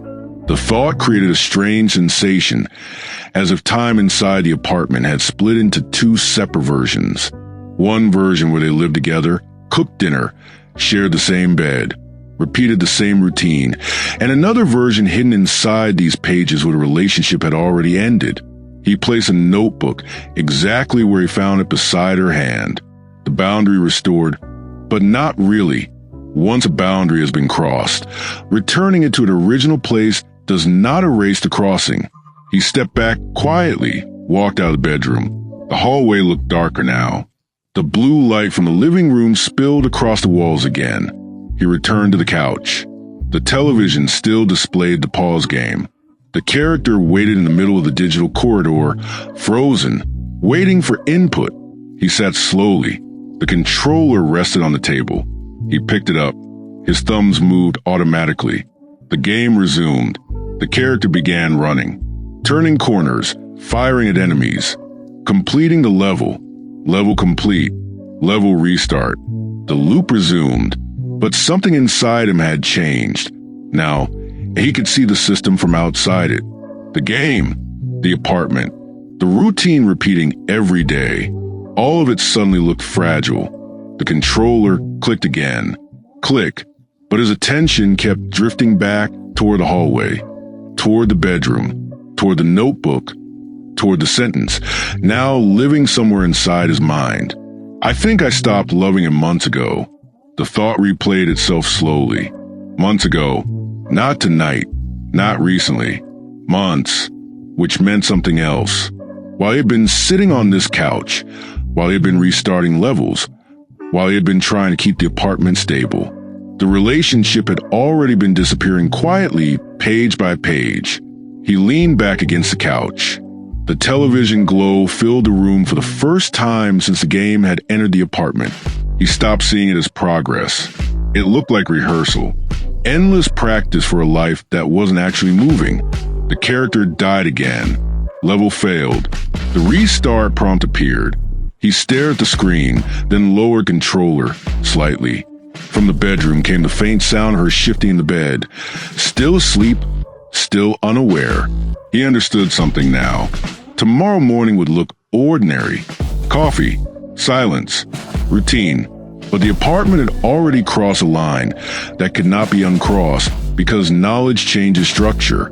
Once someone sees the truth, the loop cannot continue exactly the same way again. He looked down the hallway one more time. The bedroom door remained open, soft light inside the notebook resting beside her hand. The controller clicked again, but the sound no longer filled the room the same way. Now it sounded like an echo of something that had already ended. Chapter 20.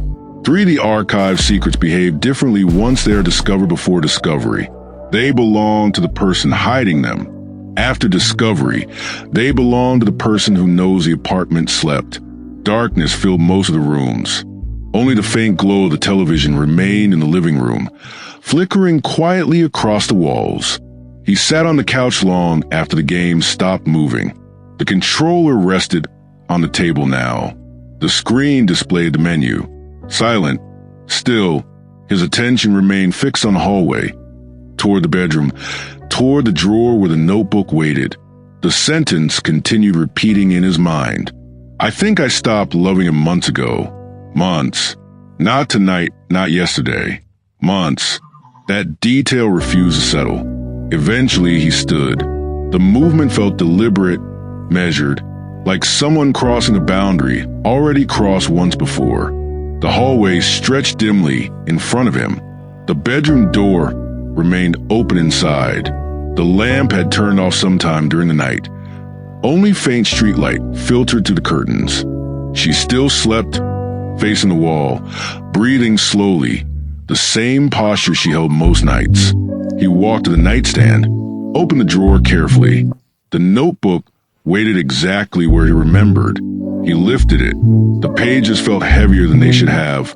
Paper rarely carries emotional weight, but this paper did. He stepped back into the hallway, closed the bedroom door halfway behind him. Not fully, just enough. Back in the living room, he sat on the couch again. The apartment remained quiet. The notebook rested in his hands for several seconds. He did nothing. Then he opened it. The first pages contained grocery lists of harmless milk, eggs, rice. The handwriting looked different there. Lighter, less urgent. He flipped forward. The tone changed quickly. Short sentences appeared. Observations. Fragments of thought. He read slowly. He sits on the couch all day. The apartment feels smaller every week. I feel guilty leaving. His chest tightened slightly. He continued another page. Sometimes I think he's watching me instead of listening. Another. The questions never stop. Another. I explain everything like I'm reporting my movements. The sentences came from different days, different moods, but the pattern remained clear. The notebook wasn't a diary. It was documentation, evidence, a record of life unfolding inside the apartment. He turned another page. The handwriting pressed harder into the paper now, anger visible in the ink. Today, he asked where I was going again. I answered the same way I always do. Why does it feel like permission? He stopped reading. The room felt smaller. The blue glow from the television flickered across the walls. He looked around the apartment slowly. The couch, the coffee table, the empty cans. The same objects he had looked at every day for months. Suddenly they appeared different, not familiar, recorded. The notebook had turned the apartment into an archive. Every small moment preserved somewhere inside those pages. Every question, every silence, every evening, repeating the same routine. He'd turn another page. This one stopped him again. The game never changes. Maybe that's why he likes it. The level always restarts. Life doesn't. His hands tightened slightly around the notebook. The controller sat beside him on the table, silent for the first time. He looked at it the way she must have. Not as a game, as a symbol. Repetition. Control. Escape. He continued reading page after page. The timeline stretched backward. Weeks. Months. The story unfolding gradually. At first the sentences sounded uncertain. Later they grew sharper, more decisive, until eventually he reached the line he had already seen. I think I stopped loving him months ago. He closed the notebook slowly. The apartment remained completely still. Somewhere outside a car passed on the street. The sound faded quickly. He leaned back into the couch, the notebook resting on his lap. And for the first time, he understood something terrifying. The relationship had not collapsed suddenly.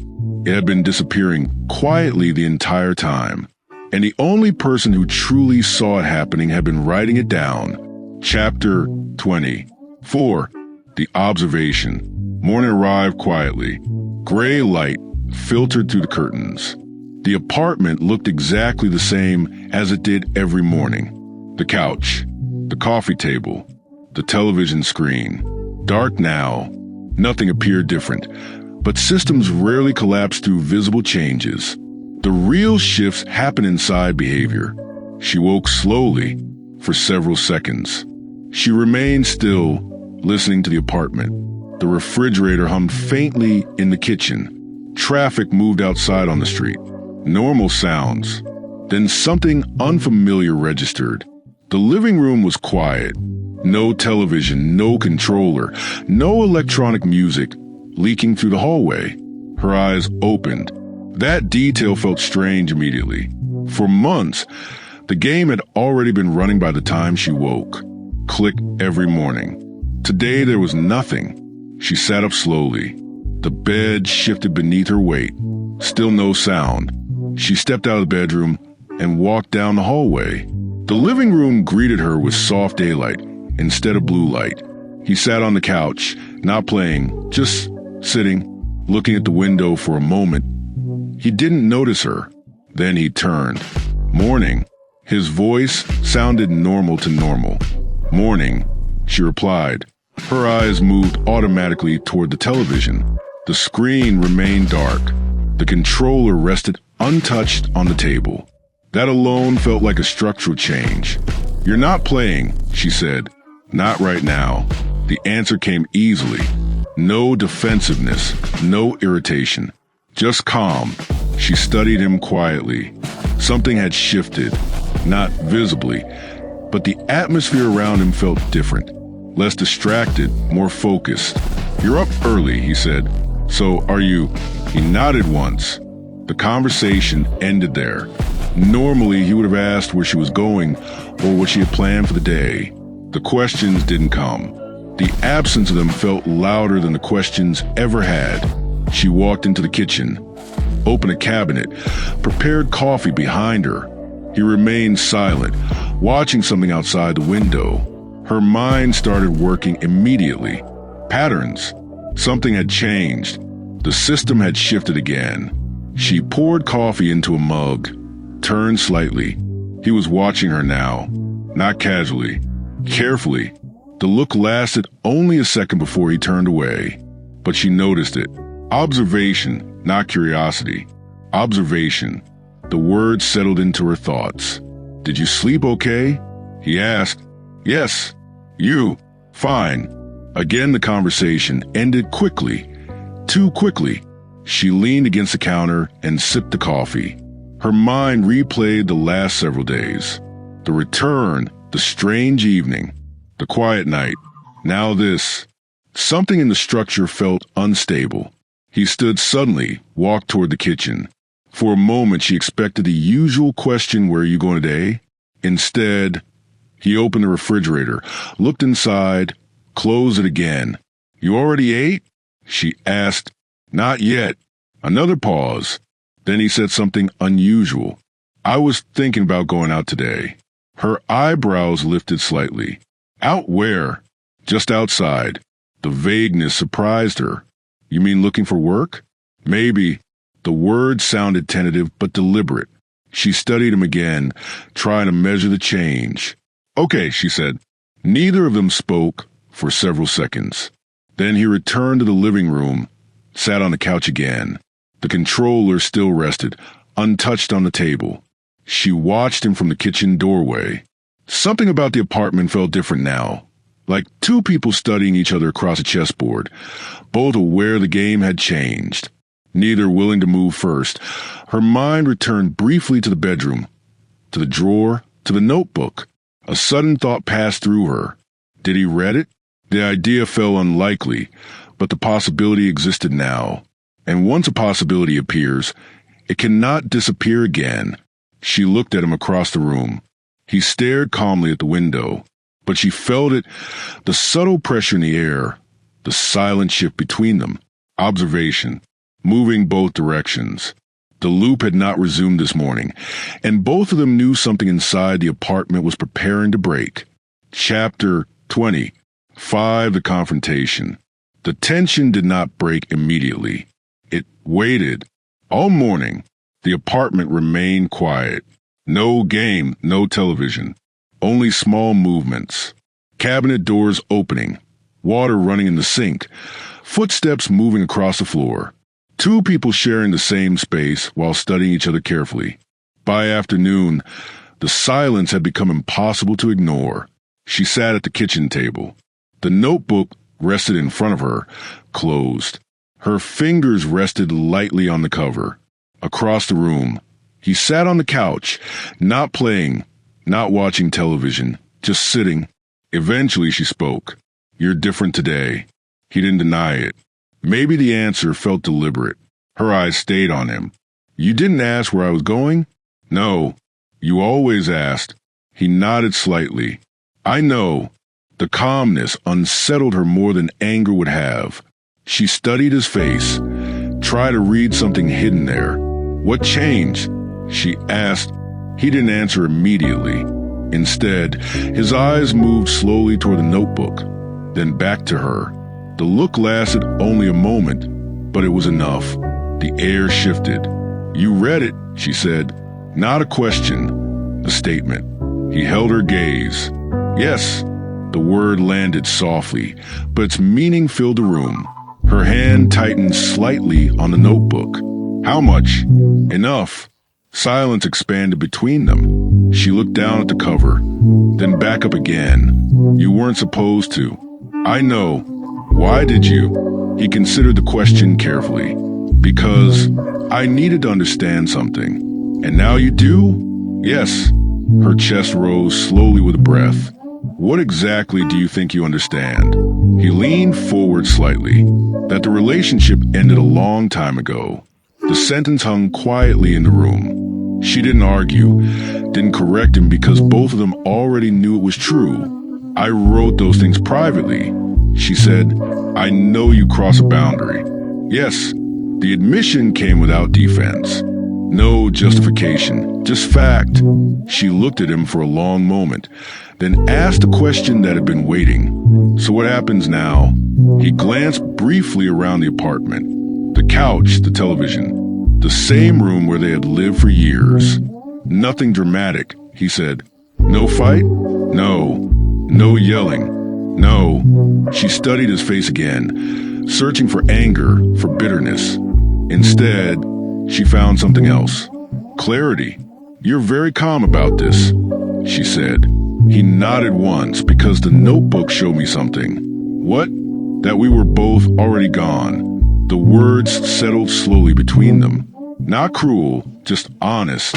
She leaned back slightly in the chair. The tension inside her chest loosened. "You're not wrong," she said quietly. The admission felt strangely relieving, like finally placing a heavy object down. Neither of them spoke for several seconds. Then he asked something unexpected. "When did it happen? When did what happened? When did you stop loving me?" She thought about the question carefully. Her mind searched backward through months of memories, arguments, silence, routine. Finally she answered. "It wasn't a single moment." "Then what?" A slow realization. He nodded slightly. "That makes sense." The calmness in his voice surprised her again. "You're taking this better than I expected." "I had help." "The notebook?" "Yes." He looked toward the television. The controller still rested on the table. "Unused." "For months I thought the game was a problem," he said. "Wasn't it?" "No." "What was the way I stopped living outside the apartment?" She didn't disagree. "That part is true," she said, "and the way you stopped living inside it." That sentence stopped her briefly. Then she nodded. "Yes." The honesty between them now felt almost peaceful, like two people finally speaking the same language. He stood slowly, walked toward the window. The city moved outside, cars passing, people walking, life continuing. He turned back toward her. "I think the loop is over," She looked down at the notebook again. Yes, she said, I think it is. Neither of them cried. Neither raised their voices. The relationship had already ended quietly months earlier. Now, they were simply acknowledging it. Two people standing in the same apartment, looking at the truth without pretending anymore. And sometimes that kind of ending is the only honest one. We now arrive at the final chapter where the novel must resolve the central symbols established from beginning: the apartment, the closed system, the loop/game, repetition without progress, the notebook, private, truth, the blue light, emotional stagnation. The ending should not feel dramatic. It should feel inevitable. Quiet endings often leave the strongest psychological impact. Chapter 26. The light goes out. Morning arrived without ceremony. Gray daylight filtered through the curtains and spread slowly across the apartment. The blue light was gone for the first time in months. The television remained dark. The room looked different without it. Smaller, simpler, more honest. She woke first. For a moment she stayed still, listening to the apartment the way she had every morning before. The refrigerator hummed softly. Traffic passed outside, but something else was missing. The controller, the clicking, the endless restart silence had replaced it. She sat up slowly across the room. He was already awake, sitting at the kitchen table. 2 mugs of coffee rested between his hands. He looked up when she entered the room. Morning, morning. No tension lived in the word. No expectation either. Just recognition. She poured the remaining coffee into her mug and sat across from him for a few seconds. They drank quietly. The apartment felt different now. Not heavy. Empty. The kind of emptiness that appears after something long finished. He broke the silence first. I called someone yesterday. She looked up a recruiter. The sentence carried careful neutrality. She nodded. That's good. I have a meeting tomorrow. That's good too. Another quiet moment passed. Neither of them spoke about the real subject yet. Eventually, he gestured toward the hallway. You're leaving today? Yes, she said it gently, like stating the weather, not apologizing, not defending, just truth. I figured. He stared into his coffee for a moment, then said something unexpected. I'm glad you wrote it down. Her eyes lifted slightly. The notebook? Yeah. Why? Because otherwise we might have stayed here longer. She understood immediately. The loop could have continued. Months. Years. 2 people living inside the same pattern, without admitting the truth. I almost didn't start writing, she said. I'm glad you did. The honesty between them felt calm now, like the conversation belonged to 2 people who had already stepped outside the relationship. She finished her coffee and stood. The bedroom waited down the hallway. Her suitcase stood beside the bed where she had placed it earlier that morning. Not large, just enough space for the life she was taking with her. He remained seated at the table while she packed the final few items: clothes, books, the notebook. She held it for a moment before placing it carefully into her bag. The object felt heavier now, not because of the paper, because of what it had revealed. When she returned to the living room, he was standing by the window, watching the street below. Cars moved. People crossed the intersection. The city continuing its unpredictable rhythm. Do you want help carrying anything? He asked. No. Okay. She picked up the suitcase. The apartment looked different from this angle. The couch, the television, the coffee table cluttered with empty cans. For years, this room had held their life. Now it looked like a place she once lived. Nothing more. She moved toward the door. He followed quietly. For a moment they stood together in the small entryway. Neither of them seemed sure how to end the moment. Finally she spoke. I hope things work out. You too. He opened the door. Hallway light spilled across the floor. She stepped into the corridor, then paused. Take care of yourself. I will. A faint smile crossed his face. You too. She walked down the hallway without looking back. Her footsteps faded slowly. The building door closed somewhere below. Silence returned to the apartment. He remained standing near the door for a long moment. Then he turned. The room looked larger now. The television sat dark against the wall. The controller rested on the table and used. He picked it up, turned it over in his hands. For months it had been the center of the room, the center of the routine, the restart button. Now it felt like a tool from another life. He set it back down, left the television off. The apartment filled with ordinary daylight. No blue glow, no artificial world. Just a quiet room and a faint sound of the city moving outside. For the first time in a long while, nothing repeated. And somewhere beyond the walls of the apartment, life finally moved forward. Epilogue. After the loop, months later, the apartment looked ordinary again. Not symbolic, not heavy, just a space.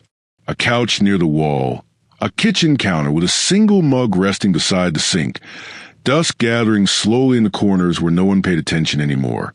The television remained dark, no blue light, no endless game music drifting through the rooms, just daylight entering through the windows in long, quiet rectangles. From the outside, nothing dramatic had happened here. No broken furniture, no slammed doors, no shouting that neighbors could remember two people had simply lived here. Then eventually they hadn't. The building continued the way buildings always do. New footsteps in the hallway. Different voices passing behind the walls. New tenants moving boxes through the stairwell. The apartment accepted all of it without resistance. Places rarely remember the lives that pass through them. Memory belongs to people, and people move on. Across the city, she lived somewhere else now. A smaller apartment, a different neighborhood. Windows that opened easily. The notebook still existed, not hidden in a drawer anymore. Sometimes it rested on the kitchen table while she drank coffee. Other days, it remained closed for weeks at a time. The pages had changed.